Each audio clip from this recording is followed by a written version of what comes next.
আমি পেছন থেকেই বলছি, আমার মা খুব সুন্দরী ছিলেন, বয়স খুব কম ছিল, 10-11 বছর হবে। তো মা সংসার ব্যাপারে কিছু বুঝতো না। তো বাবার একটু আমার মার সাথে রাগারাগি ছিল না, দাদাকে খুব ইয়ে করতো যে তুমি কেন আমাকে এত ছোট একটা মেয়ে বিয়ে দিয়েছো যে সংসার ব্যাপারে কিছু বুঝে না।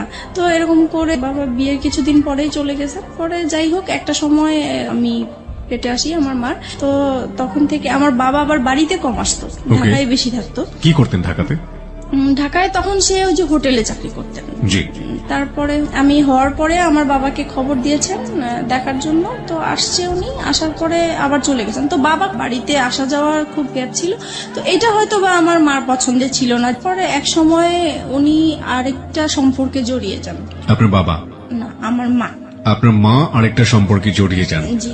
আমি তখন 15 কিংবা 20 দিনের মতো আমার বয়স। ওই সময়টাতে আরেকটা সম্পর্কে জড়িয়ে যায়? জি। ওকে। পরে মা আমাকে রেখেই চলে গেছেন, ওনার সাথে চলে গেছেন। উনি বিয়ে করবে না, উনি মজা করার জন্যই সম্পর্কটা করেছিলেন। তো যখন উনি বিয়ে করছে না, তখন ওই মুহূর্তে সে পরে আমার বাবার কাছে আসছিল। তো আমার বাবা বলতেছে যে আমার অতটুকু ছোট বাচ্চা ফেলে তুমি চলে গেছে, এখন আর আমি তোমাকে নিব না। ওকে। তারপরে উনি ওনার বাবার বাড়ি গিয়েছেন, ওখানে উনি জায়গা পায়নি। তখন উনি কি করবে? তো এই সময় উনি নাকি মানে মেন্টালি অসুস্থ হয়ে পড়েন। তো পরে ওনাকে ওনার বাবা মা এখন আশ্রয় দিতেই হবে, যেহেতু অসুস্থ হয়ে গেছে, কেউ নাই। তো মা এরকম চিকিৎসা অবস্থায় থাকেন। আর আমাকে আমার বাবার বোন ছিল যে ওনার কাছে আমাকে রাখতে দিয়েছেন। আপনার মা যখন মা হলেন সেই সময়টাতে তার বয়সটা কত? তখন তার 15 থেকে 16 বছর। একদমই কিশোরী বয়স। জি। তারপরে আমি আমার ফুপুর কাছেই বড় হয়েছি প্রায় 3 বছর পর্যন্ত। তারপরে আমার ফুপু প্রেগনেন্ট হয়ে যায় অবস্থা। তখন বাবা সেই মুহূর্তে কি করবে? পরে বাবা আমাকে ঢাকায় নিয়ে গেল। ঢাকায় নিয়ে যাওয়ার পরে ছোট্ট একটা বাচ্চা, উনি কাজও করতেছেন, আবার ওখানেই আমাকে রাখার ব্যবস্থা করছেন। তো হচ্ছে না আসলে বিষয়টা। পরে বাবা যেখানে থাকতো সেখানে আরেকটা ইয়েকে পছন্দ হয়, মানে দ্বিতীয়বার ওনাকে বিয়ে করেন। তো এইভাবে বিয়ে দেওয়ার পরে ফার্স্ট ওয়াইফের সাথে কি ডিভোর্স হলো আপনার বাবার? হ্যাঁ, ওটা তো ডিভোর্স। প্রথম স্ত্রীর সাথে ডিভোর্স হয়ে গেল। ওকে। তারপরে তো এখন এই মার সাথেই সম্পর্ক। তারপরে মা আমাকে পালতেছে ভালোই, নিজের মেয়ের মতোই আদর যত্ন করছে। তো একসময় আমার এই মাও প্রেগনেন্ট হয়ে যায়। তারপরে তো ওনারও একটা মেয়ে হয়।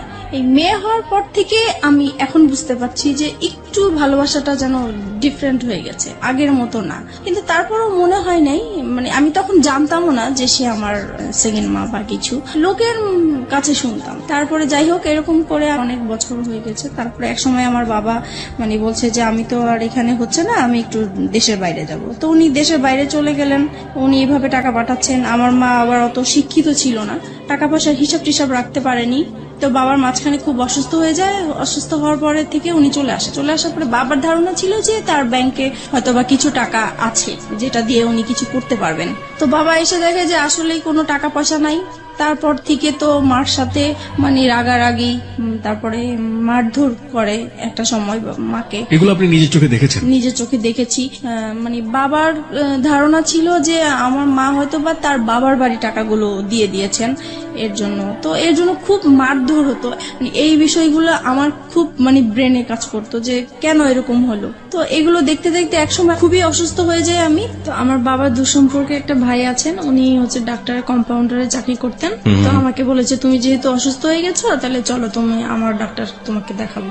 তো গিয়েছি, ওখানে আমার প্রেশার মাপে প্রচুর হাই প্রেশার হয়ে গেছে। তো উনি বলতেছে ওষুধ দিয়েছেন কিছু, আর এমনিতে সাজেস্ট করেছেন যে যদি বাইরে কোথাও বেরিয়ে আসে তাহলে ভালো হবে। তো তখন আমার ওই চাচাটা বলতেন যে ঠিক আছে, তাহলে চলো আমার বোনের বাড়ি তুমি বেড়ায় আসবা। তো বাবাকে বললো, পরে আমি ওখানে গিয়েছি।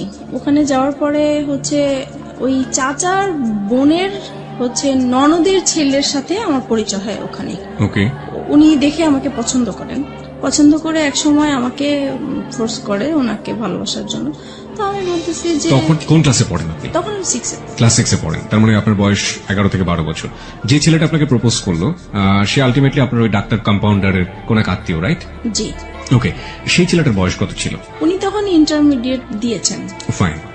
তারপর আমাকে বলতেছে যে তোমাকে আমার খুব পছন্দ হয়েছে, তোমার সাথে আমি ভালোবাসা সম্পর্ক করতে চাই। তখন আমি আমি বলেছি যে আমি তো করব না। তো বলতেছে কেন, তুমি কেন রাজি না? তো আমার ফ্যামিলির যে ব্যাপারগুলো এগুলো নিয়ে তার সাথে ডিসকাস করলাম। তখন সে বলতেছে যে দেখো, আমি তোমাকে পছন্দ হয়েছে, তোমার কি আছে না আছে এগুলো আমার দরকার নেই, তোমার সাথে আমার বিয়ে হবে এটাই হচ্ছে বড় কথা, আর কারো দরকার নেই। তো তখন আমি বললাম যে ঠিক আছে, এটা নিয়ে আমি চিন্তা করব, তারপর আপনাকে জানাবো। তো বলতেছে তুমি তো চলেই যাবা, তাহলে তোমার সাথে আমার যোগাযোগ হবে কিভাবে? তখন পরে ওনার অ্যাড্রেসটা নিয়ে আসলাম আর আমার অ্যাড্রেসটা দিয়ে আসলাম। তারপরে হচ্ছে উনি অনেকদিন পরে আমাকে একটা চিঠি পাঠায়। তো চিঠি পাঠানোর পরে চিঠিটা পড়ে ভালোই লাগলো। পরে আমি এই চিঠিটা নিয়ে অনেক ভাবতে থাকলাম যে লোকটা তো আমাকে মনে হয় সত্যি সত্যি ভালোবাসে। আর যেহেতু আমার এই বাসায় থাকতে ইচ্ছা করে না, বাবা মার ঝগড়াঝাটি, এখন যদি আমি কোথাও চলে যাই এই সংসার থেকে, তাহলে হয়তোবা আমার এই অশান্তিটা হবে না, আমি ভালো থাকবো। ওই কথা চিন্তা করে পরে আমি রাজি হয়ে গেলাম। পরে আমি একটা চিঠি পাঠালাম যে হ্যাঁ আমি রাজি আছি। তো এরকম করে আমাদের প্রায় প্রতি সপ্তাহে 2টার মতো চিঠি আসতো, এরকম দেওয়া নেওয়া হতো।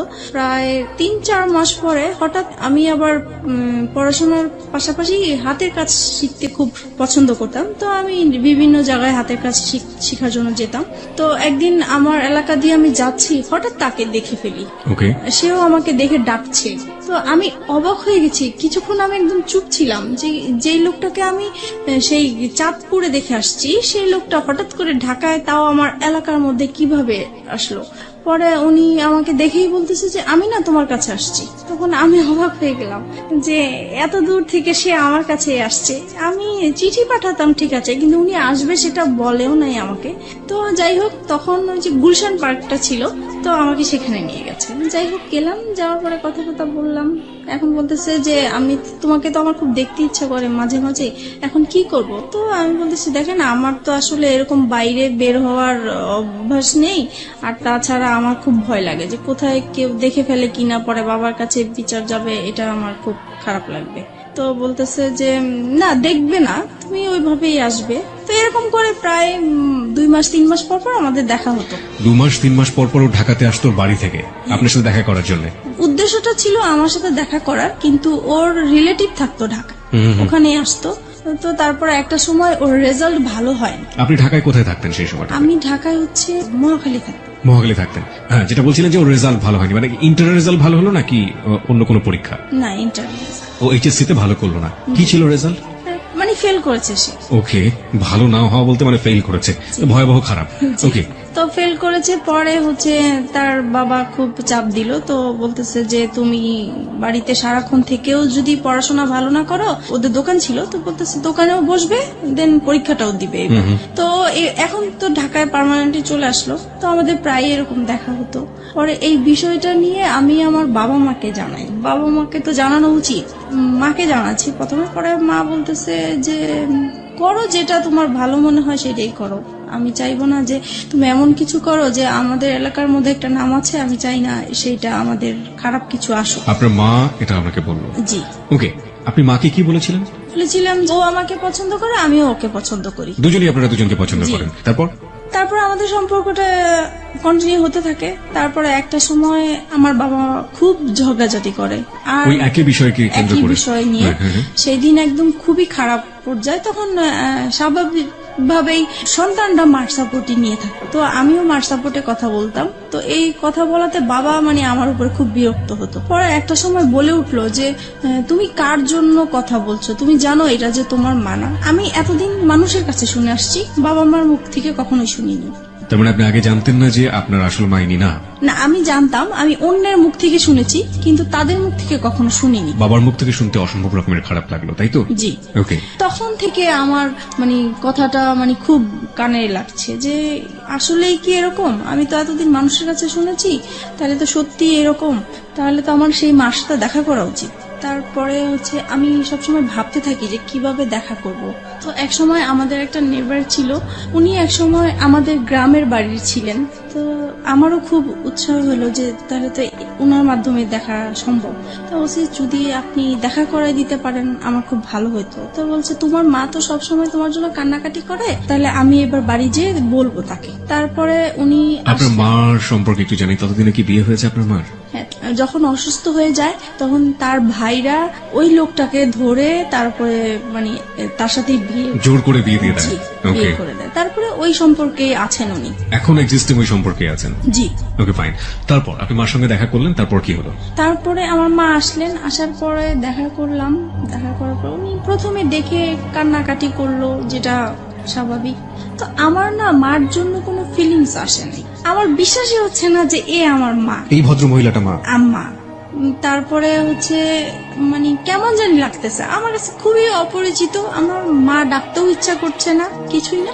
তারপরে উনি আমাকে লাস্টে বললো, শুধু এটাই বললো যে তোমাকে আমি আমার ইচ্ছে করে ফেলে আসি নাই, আমার কিছু সমস্যা ছিল এই কারণে ফেলে আসছি। আমি তাকে কোশ্চেন করেছিলাম। আপনার মাকে আপনি কোশ্চেন করলেন প্রথম দেখাতে, তুমি আমাকে কেন ফেলে এসেছিলে? কেন ফেলে তখন আপনার মা এই উত্তরটা দিয়েছিল। হ্যাঁ, তখন বলেছে আমি বাধ্য হয়েছিলাম। যে যাই হোক, উনি ওনার মতো বললো, কিন্তু তারপরও আমার মার জন্য আমার কোনো ফিলিংস কাজ করলো না। তারপরে উনি লাস্ট যে কথাটা বলেছেন যে তুমি একবার শুধু আমাকে মা ডাকো। তা আমি অনেক চেষ্টা করেছি কিন্তু পারিনি, ডাকার জন্য পারিনি, কারণ আমি তো তাকে কখনো দেখিই নেই। কিভাবে তাকে মা ডাকবো? হুট করে তো আর মা ডাকা যায় না। তারপরে হোক ডাকি নেই, তো আমি বলছি যে আপনার সাথে যদি আমার যোগাযোগ থাকে তাহলে আমি একসময় হয়তো বা আমার মুখ থেকে শুনতে পাবেন, কিন্তু এখন আমি বলতে পারবো না। তারপরে আমি বাসায় চলে আসি। বাসায় আসার পরে আমি ওই যার মাধ্যমে আমার মাকে পরিচয় হয়েছে, তো উনাকে বলে দিছি যে আমি যে আমার এই মার সাথে দেখা করেছি এটা আমার এই মার কাছে বলবেন না, ইভেন কি আমার বাবার সাথেও বলবেন না। তো উনি বলছে ঠিক আছে, তুমি জানাতে না চাইলে বলবো না। তো আমিও জানাই না এই বিষয়টা, এইভাবেই আছে। তো আর কখনোই মনে হয় নাই যে আমার মার সাথে আমি দ্বিতীয়বার দেখা করি বা কথা বলি, এরকম কখনোই আমার ফিলিংস আসেনি। তারপরে একটা সময় বাবার এরকম আরো বেশি জ্বালাচ্ছে, অশান্তি করছে। তারপরে চিন্তা করলাম যে বিয়ে করে ফেলি, তাহলে চলে গেলে আর বাবা মার এই ঝগড়াঝাটি দেখতে হবে না। তখন আপনার বয়স কত? তখন 14-15 হবে। ওই ছেলেটার সাথে এই চিন্তা ভাবনা করছেন? জি। এবং পরিবার থেকে এই ধরনের অশান্তি থেকে বের হয়ে যাওয়ার বের জন্য হওয়ার জন্য এই ধরনের প্ল্যান। জি। ওই ছেলেটাকে কি মনে প্রাণে তখন ওই ছেলেটার প্রতি এক ধরনের এফেক্টেড হয়ে যাওয়া, একদম অদ্ভুত রকমের ভালো লাগা, ওকে দেখলে না দেখলে ভালো লাগে না, একেবারে মজে আছেন ওর প্রেমে, এরকম একটা ব্যাপার কি ছিল? এরকম কিছু ছিল, কিন্তু আমার বেশি কাজ করতে হলো যে এখান থেকে আমাকে বের হতে হবে। ওকে, সেটা যে কোনো ভাবে হোক না কেন। যে কোনো ভাবেই হোক। কেন বেরোতে হবে? কারণ এখানে যে মা বাবা ঝগড়াঝাটি করছে, এগুলো আমি যত দেখছি ততই আমি অসুস্থ হয়ে পড়ছি। যে আপনি চেষ্টা করছিলেন যে কোনো ভাবে হোক না কেন আপনার এই পরিবার, যে পরিবারে আপনি বড় হয়েছেন, সেই পরিবার থেকে যে কোনো ভাবে বের হয়ে যাওয়া। তারপরে আমি ওকে বললাম বিয়ের কথা। তো সে বলল যে এখন বিয়ে করব, এখন তো আমি নিজের পায়ে এখনো দাঁড়াতেই পারিনি। তো আমি বলছি যে দেখো, এখন আমাকে এখান থেকে বের হতেই হবে। তো সে বলল যে ঠিক আছে, আমি আমার বাবা মাকে বিষয়টা জানাই। তো সে তার বাবা মাকে জানিয়েছে। তো ওনারা প্রথমে রাজি হয়নি, পরে ও একটু রাগারাগি করলো ফ্যামিলিতে। তখন ওর বাবা এক সময় মেনে নিল যে ঠিক আছে, তুমি যেটা বলছো সেটা, তবে আমরা যাব, কথা বলবো ওদের সাথে। তারপরে ততদিনে ও তো ওর বাবার দোকানে বসে কাজ করছে এবং পাশাপাশি পড়াশোনা করছে, ইন্টারমিডিয়েট ফেল করেছে সব গৌরবে, তাই তো? ওকে।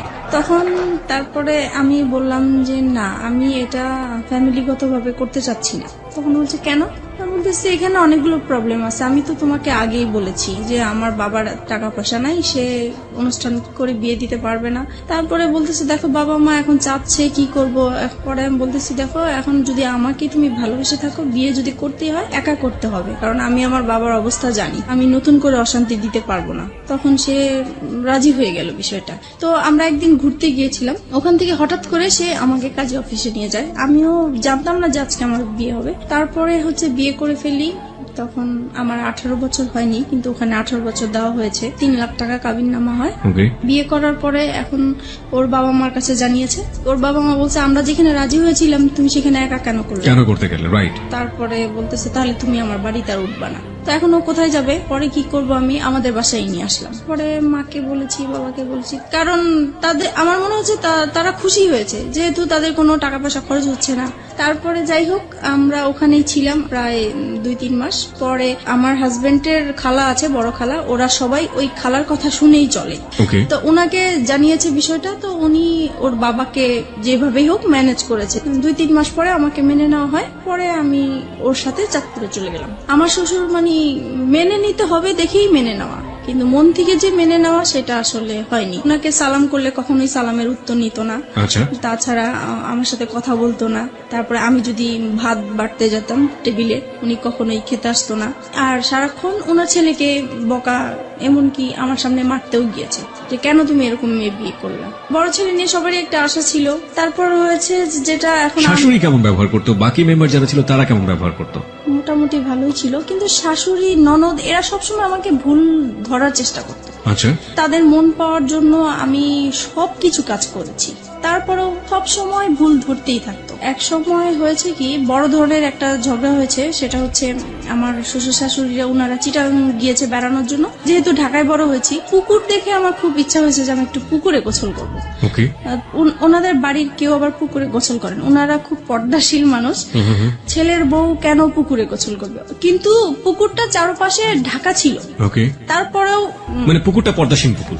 জি, তারপরে ওখানে আমি গোসল করেছি। আমার দেবরটা হচ্ছে কি, মানে আমার সাথে এরকম আচরণ করতে মনে হয় যে আমার ভাসুর, সে আমাকে পরিচালনা করবে। তো এটা আমার পছন্দ হতো না। তো সে এসে আমাকে বলতেছে, কি ব্যাপার, আপনি কেন পুকুরে গোসল করলেন, এই সেই, আপনি জানেন না পুকুরে গোসল করে আমাদের পছন্দ না। তো বলছে আমার একটু ভালো লাগছে, আর বাড়িতে তো কেউ ছিল না। এই নিয়ে সে আমার বাবা মা তুলে গালাগালি শুরু করছে। আপনার হাজবেন্ড কি করছিল তখন? ও তো ঢাকায় থাকতো, আমি বাড়িতে থাকতাম। আচ্ছা।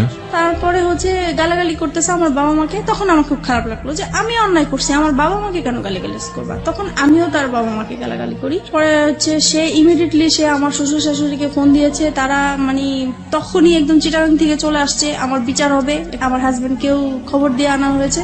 তারপরে সেই আসরে কি হলো, সেখানে বলছে যে আমাকে আমার শ্বশুর শাশুড়ির কাছে মাপ চাইতে হবে বাদর। তা আমি বলছি ঠিক আছে, আমি যদি অন্যায় করে থাকি আমি মাপ চাবো, কিন্তু সে যে আমার বাবা মাকে বকা দিছে, তাহলে আগে সে আমার বাবা মার কাছ থেকে পা ধরে মাপ চাই আসো, তারপরে আমি যাবো। বলো হ্যাঁ, বউ হয়ে এত বড় কথা, এতগুলো মুরব্বী মানুষ আমরা বসে আছি। তারপরে আমার হাজবেন্ড এসে বলতেছে মাপ চাও মাপ চাও। আমি বলতেছি না, আমি তো চাইবো না, আগে আমার বাবা মার কাছে মাপ চাই আসুক, তারপরে আমি যাবো। পরে এই কথা বললাম কেন, সে সবার সামনে আমাকে অনেক মারধর করলো।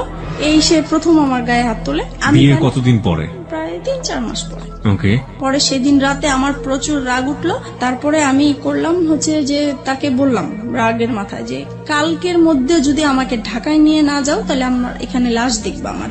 তো সে খুব ভয় পেয়ে গেছে। তখন তার বাবা মাকে বলে ঢাকায় নিয়ে আসলো আমার বাবার বাড়িতে। আমি বলছি আর যাবো না। পরে যাই হোক, আমার কথাটাই রইলো, আমি বাবা মার কাছে ছিলাম। এক সময় পরে বাবা আবারও সেই তো ঝগড়াঝাটি আছেই বাবার সংসারে। তখন একদিন আমি খুব রাগ হইলাম বাবার সাথে। তখন বাবা আমাকে বলেছে যে তুমি এখন অন্যের হয়ে গেছো, এখন আর আমাদের কেউ না, তুমি আমাদের সংসারে কিছু বলতে আসবা না। এই সে আরো কিছু বকা দিল আমাকে। পরে বলতেছে, বাবা বলতেছে তুমি কালকের মধ্যে আমার ঘর থেকে বের হয়ে যাবে, আমি কালকে যেন তোমাকে আর দেখতে না চাই। পরে মা বলতেছে যে তোর বাবা তো অনেক রেগে গেছে, তা কাজ কর, আমি তোকে একটা আলাদা বাসা নিয়ে দেই, ও আসলে পরে ওকে বলবো আমি সবকিছু। তখন আমি আমার মার কাছাকাছি একটা বাসা নিলাম। পরে ও বাড়ি থেকে আসছে হঠাৎ করে, তো মার বাসায় আসছে। এখন দেখতেছে আমি নাই। তো মাকে জিজ্ঞেস করলো কি ব্যাপার, ও কোথায়? তো বলতেছে ও তো আলাদা বাসা নিয়েছে। তখন তো সে খেপে গেল, কেন সে বাসা নিবে? সে তো আমাকে বলেছিল যে তার বাবার বাড়ি অন্তত 2 থেকে 3 বছর থাকবে, তারপরে সে আলাদা কিছু করবে। এখনই সে করলো, আমার তো কিভাবে কি করব আমি। তারপর থেকে মানে আমাদের এতদিন পর্যন্ত মানে ভালোই ছিল, আমাদের সংসার জীবন বলেন, ভালোবাসা সম্পর্ক বলেন, সবকিছুই ভালো ছিল। যে আলাদা বাসা নিলাম, এখন ওর ইনকাম করতে হবে। বাবা মা চাপ দিচ্ছে যে নিজে নিজে বিয়ে করেছো, তারপরে বউকে আবার বাবার বাড়ি রেখে আসছো, তো এটা তো ঠিক হয়নি। তোমার শ্বশুর বাড়ি থেকে কিছু না পাই, অন্তত বউর সেবাটা তো আমাদের পাওয়া উচিত, তুমি কেন আমাদের বউ সেবা থেকে বঞ্চিত রাখছো? এই তো তার মাথায় একটা প্রেশার আছে। তারপরে এভাবে আমাদের প্রায় 2টা বছর কেটে যায়। বাসার খরচটা কিভাবে আসতো? পরে ও ওর বাবার দোকান থেকে নিয়ে আসতো টাকা পয়সা, প্রতি মাসে মাসে টাকা পয়সাগুলো নিয়ে আসতো? জি। ওকে। এবং এটার জন্য পারিবারিক ভাবে ওকে বিভিন্ন রকমের হ্যাসেল পোহাতে জি হতো? জি। তারপরে আমার বেবি পেটে আসে। তো একটা সময় বুঝতে পারলাম যে আমার বেবি হওয়ার পর থেকে আমার হাজবেন্ডের অ্যাটিটিউড একটু আলাদা হয়ে যাচ্ছে, কি রকম যেন হয়ে যাচ্ছে, খিটখিটে মেজাজ হয়ে যাচ্ছে। তার সব কাজ নিখুঁত হতে হবে এরকম। কি রকম রান্না করলাম, রান্না ভালো হলো না, এটাতে এই লবণ বেশি হলো, হলুদ বেশি হলো, ভাত কেন নরম হলো, এই রকম মানে সামান্য বিষয় নিয়ে মানে ঝগড়াঝাটি হতো আমাদের। মেয়েকে কেন টাইম মতো খাওয়ালাম না। তারপরে একটা সময় যখন এগুলো নিয়ে বাড়তে থাকলো তখন তার আবেগের কথাগুলো আসলো, হ্যাঁ তোমাকে বিয়ে করে আমি কিছুই পাই নাই, আমি অনেক কিছু পেতাম, তোমার যেটা আরো সুন্দর মেয়ে বিয়ে করতে পারতাম, আরো ভালো ফ্যামিলির মেয়ে বিয়ে করতে পারতাম। মানে এইভাবে সে আজে বাজে কথা বলতেই থাকে, বলতেছে আজ পর্যন্ত তো আমার বাবা মাকে তোমরা কোনোদিন ইনভাইট করতে পারো নাই। তখন আমি বলতাম যে এগুলো তো আমি আগে থেকেই তোমাকে বলে ক্লিয়ার করছি। বলেছে তখন তো আমি অন্ধ ছিলাম, আমি এসব বুঝতে পারি নাই, আমার মনে হচ্ছে তুমি আমাকে ব্ল্যাক ম্যাজিক করেছো হয়তোবা ওই সময়টাতে। জি ওকে, এরকম কিছু করে আমাকে ফাঁদে ফেলানোর চেষ্টা করেছে, যেহেতু দেখেছো তোমাকে কেউ নিবে না। এভাবেই কাটতে থাকলো সময়। আর সে তখন তো কোনো কাজ করতো না, সারাক্ষণ বাসায় থাকতো। এই জিনিসটা আমার কাছে খুব খারাপ লাগতো যে মানুষের হাজবেন্ডরা কাজ করে, এক সময় বাইরে আসে, বাইরে থেকে বাসায় আসে, আলাদা একটা ফিলিংস কাজ করে। তখন অবশ্য আমি আমার যখন বেবি হবে তখন থেকেই তো আমি বাবা মার কাছেই আছি। পরে এক সময় এটা নিয়ে বাবা মা আমার উপরে রাগ করে যে তুমি এতদিন আমাদের ঝগড়া দেখে তোমরা এরকম করছো, এখন তোমরাও ঝগড়া করতেছো। তখন কি করবো আর করে, একদিন বাবা প্রচুর ঝগড়া করে মার সাথে। তখন আমি বলতেছি কি যে তুমি এরকম ঝগড়া করো না, তোমার জামাই পাশের রুমে থাকে, খারাপ বলে ঝগড়া করো না, যদি ঝগড়া করতে হয় তাহলে এই বাড়িতে আর আসবে না, তুমি অন্য কোথাও চলে যাও। তো বাবার মাইন্ডে খুব লাগছে যে মেয়ে হয়ে আমাকে এই কথাটা বললো। পরে বাবা আমাদেরকে ছেড়ে চলে গেছে, তো ও আলাদা বাসা নিবে এখন। পরে এমন আলাদা বাসা নিবা তো তুমি কি করবা, তুমি কোত্থেকে কি চালাবা? তখন বলতেছে যে আমি একটা দোকানপাট নিব, এখন বাবার থেকে আলাদা হয়ে আসছি, দোকানপাট নিব। তো ঠিক আছে চলো। পরে এই আমরা আমার মেয়ে হওয়ার পরে আলাদা বাসা নিই। সংসারে অশান্তির উপর অশান্তি। তারপরে আমার শ্বশুর শাশুড়ি বলে যে তুমি এখনো সময় আছে, ওকে ছেড়ে দাও, এখনো তোমাকে আমরা ভালো জায়গায় বিয়ে দিতে পারবো, এই সেই এগুলো আছে। আর তাছাড়া ও সবসময় কি অন্য মেয়েদের প্রতি একটা আকৃষ্টিত থাকতো, যে কোনো সুন্দর মেয়ে থাকলে বলতো, আমার সামনেই বলতো যে ওর সাথে যদি আমি একদিন করতে পারতাম আমার সার্থক হতো। পরে ঝগড়া হলেই মাঝে মাঝে বলতো যে আমাকে অনেকেই বিয়ের প্রস্তাব দিয়েছে, প্রেমের প্রস্তাব দিয়েছে, আমি তাদেরকে বিয়ে করিনি, আমি অনেক বড় ভুল করেছি, এই সে এগুলো বলতো। এগুলো আমার খুব খারাপ লাগতো, এগুলো নিয়ে আমাদের সংসারে খুব অশান্তি হতো। বিশেষ করে ও বাসায় থাকতো, এই জিনিসটা আমি একদমই পছন্দ করতাম না, ও কোনো কিছু করতো না। পরে এক সময় কি হয়, নতুন একটা মার্কেটে দোকান নিয়েছে, ওইটা মার্কেটটা ভালো করে স্টার্ট হয় নাই, তাই দোকানও ভালো চলে না, তো দোকানটা ছেড়ে দিল শেষ পর্যন্ত। তারপরে যেটা হয়েছে, এক এক করে ও যেটাই হাত দেয় সেটাই লস হয়। এইভাবে ওর বাইরের যেই অশান্তি হলে সেটা ঘরের মধ্যে নিয়ে আসবে। তারপরে সে শেয়ার বাজারে ঢুকলো। তারপরে শেয়ার বাজারও তো খুব অবস্থা খারাপ ছিল, সেটা নিয়ে বাসায় খুব ঝগড়াঝাটি হতো, তার মন খারাপ হতো। যদি বাসায় কিছু লাগতো বলতাম, তখনই সে খেপে যেত। তারপরে বলতো যে তোকে বিয়ে করে আমার ভাগ্যটা খারাপ হয়ে গেছে, আগে তো এরকম খারাপ ছিল না। একটা জিনিস যেটা আমি বুঝতে পারছি মিতা, সেটা হচ্ছে যে ভেরি ক্রিটিক্যাল মোমেন্ট যাচ্ছে আপনাদের সংসারে, জি। অভাব-অনটন রয়েছে, মনোমালিন্য আসছে, কিছুদিন পরপরই ঝগড়াঝাটি হচ্ছে, এবং বয়স তো দুজনের কমই আছে, গাইডেন্স করার মতো কেউ নেই ওখানে, এবং একের পর এক ভুলের জন্ম হচ্ছে, তাই তো? ওকে, তারপরে যেটা হচ্ছে, আর আরেকটা জিনিস, ওর আর আমার ঝগড়াঝাটি হলে মারামারি হয়, ঠিক আছে, ও আমাকে বকে, আমি ওকে বকি, কিন্তু আমার কথা হলো যে আমরা ঝগড়াঝাটি করবো সেটা আমাদের ভিতরেই থাকবে। ও কি করে, সাথে সাথে ওর বাবা মাকে ফোন দিয়ে দিবে যে এরকম এরকম হচ্ছে, ওর সাথে আর আমার হচ্ছে না, তোমরা কি করবা, এসে করো, এই আর কি। এটা নিয়ে অশান্তি থাকে। তারপরে আমি যদি কম্প্রোমাইজের জায়গাতে আছি, লাইক একটা যেটা হচ্ছে যে এক হাতে তো কখনো তালি বাজে না। আপনি একটু আগেই বললেন যে আপনিও ঝগড়া করতেন, ও করতো, দুজনে মিলেই ঝগড়া হতো, কিন্তু কথা হচ্ছে যে যদি কম্প্রোমাইজের জায়গাতে আসি, যে সফট হওয়া, আগে থেকে একটু কম্প্রোমাইজ করে নেয়া, পরিস্থিতিটাকে শান্ত করা, সেই কাজটা সবচেয়ে বেশি কে করতো? কেউ করতাম না, মানে আপনি হয়ে যেত। আমি কথা না বলার চেষ্টাই করতাম, কিন্তু ও এসে আমার রাগ ভাঙাতো। তার মানে ওই আপনাকে রাগ ভাঙানোর চেষ্টা করতো। এটা নিঃসন্দেহে তার একটা ভালো গুণ। কারণ রাগ করাটা খুব সহজ, কিন্তু রাগ ভাঙানো কিন্তু খুবই খুবই কঠিন একটা ব্যাপার, এবং সেটা নিজেকে স্যাক্রিফাইস করে চেষ্টাটা যারা করে, আমি মনে হয় যে এটা একটা স্পেশাল গুণ তাদের। ওকে, তারপরে আমি কথায় কথায় ওকে বলতাম যে তুমি আমাকে ডিভোর্স দাও। ও ডিভোর্স দিতে চাইতো না, তো সেজন্য ওর বাবা আমাকে বলছে, তখন বলছে যে ঠিক আছে তুমি আরেকটা বেবি নাও, তাহলে 2টা বেবি হয়ে গেলে ও ব্যস্ত থাকবে, তখন আর কোথাও যাওয়ার কথাও বলবে না। তো সেই হিসাবে আমাদের আরেকটা বেবি হয়। আমার ইচ্ছা ছিল না বেবিটা নেওয়ার, ওর ইচ্ছাতেই বেবিটা নেওয়া হলো। ওর মামার বাসা পাশে ছিল, ওর মামার বাসাতে আমরা হসপিটাল থেকে এসে সরাসরি মামার বাসায় উঠলাম। আমার বোন তখন এসএসসি পরীক্ষা দিচ্ছে, মাঝখানে ওর কিছু গ্যাপ ছিল, তো সেই গ্যাপের মাঝে আমার কাছে আসছে। আবার অনেক গেস্টও আসছে, জায়গা ছিল না। তো আমার হাজবেন্ড বলতেছে কি যে এখানে তো জায়গা নেই, ওকে নিয়ে আমি আমাদের বাসায় চলে যাব। কথা ছিল খাওয়া দাওয়া করে সবাইকে নিয়ে যাবে, কিন্তু সে আমার বোনকে খাইয়ে টাইয়ে নিয়ে আগেই চলে গেছে। তারপর যাই হোক এরকম গিয়েছে, হঠাৎ করে সে আর কি মানে আমার বোনের সাথে সে একটা অনৈতিক কাজ করতে গিয়েছিল। সেটা আমি বুঝতে পারি নাই, আমি 3 মাস পর জানতে পেরেছি। আপনি 3 মাস পরে এটা জানতে পারেন? জি। কিভাবে জানতে পারেন? আমি মানে ও আসতো না তো, গ্যাপ ছিল, তখন আমি জিজ্ঞেস করছি কি ব্যাপার, ও আমার বাসায় আসে না কেন? আমি তো এরকম কিছু করি নাই যে ও আসা বন্ধ করে দিবে। তখন মা বলতেছে যে ও আর যাবে না তোমাদের বাসায়। তখন আমি বললাম যে কেন যাবে না? তখন সে কথাই বললো আর কি। তার মানে আপনার বোন গিয়ে আপনার মাকে বলেছিল এবং পরবর্তীতে আপনার মা আপনি জিজ্ঞেস করার প্রেক্ষাপটে আপনাকে এটা জি, বলেছিল। এই যে ঘটনাটা যখন আপনার হাজবেন্ড এরকম কাজ করলো, তখন আপনাদের সাথে মানসিক যে সম্পর্ক হাজবেন্ড ওয়াইফের মধ্যে, সেই সম্পর্ক কি অবস্থায় ছিল? তখন তো খারাপ ছিল, খুব খারাপ অবস্থায় ছিল। জি। ওকে, তারপরে এটা জানার পরে আমি ওকে প্রশ্ন করলাম যে তুমি এরকম কিছু করেছো কিনা? তো সে বলতেছে যে না, আমি এরকম কিছুই করি নাই।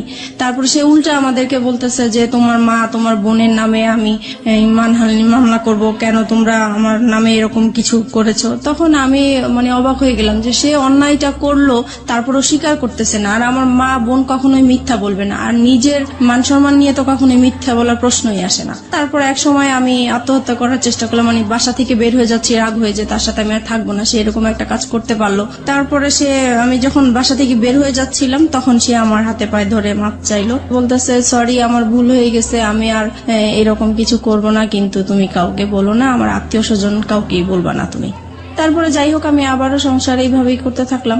তো কিন্তু আমি যতই মানে চেষ্টা করতেছি সংসার করার জন্য, যতই অশান্তি হোক না কেন, কিন্তু সে একের পর এক ঝগড়াঝাটি অশান্তি আছে। আমার পরে লাস্টের দিক দিয়ে আর ভাল লাগলো না, প্রচুর মারামারি হতো আমাদের। আপনিও মারতেন? আমিও মারতাম, দুজন মিলে মারামারি করতেন? জি।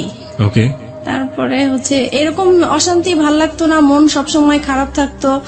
তাছাড়া মানে আর আমার ও খুব বেশি যন্ত্রণা করতো, আমি নাকি বেশি ঘুমাই, আমি খুব অলস, ঘরে কাজ করতে চাই না, ঘুমালে উঠতে চাই না। তারপরে টিভি দেখি আমি খুব বেশি, আমার খুব বাজে অভ্যাস, আমার জন্য আমার সন্তানরাও নষ্ট হয়ে যাচ্ছে, এগুলো নিয়ে খুব। আপনারা যে মারামারি করতেন আপনাদের ছেলেমেয়েদের সামনেই মারামারি করতেন? হ্যাঁ, সামনেই করতাম। ওরা খুব ভয় পেত, কান্নাকাটি করতো, কিন্তু কিছু করার ছিল না, হয়ে যেত। ফিরে যাচ্ছি মিতার কাছে। মিতা, তারপর কি হলো? পরে এক সময় রোজার ঈদ সামনে আসলো, ঈদের শপিং করা নিয়ে আবার আমাদের খুব ঝগড়া হলো, মাঝখানে মারামারি এইরকমই।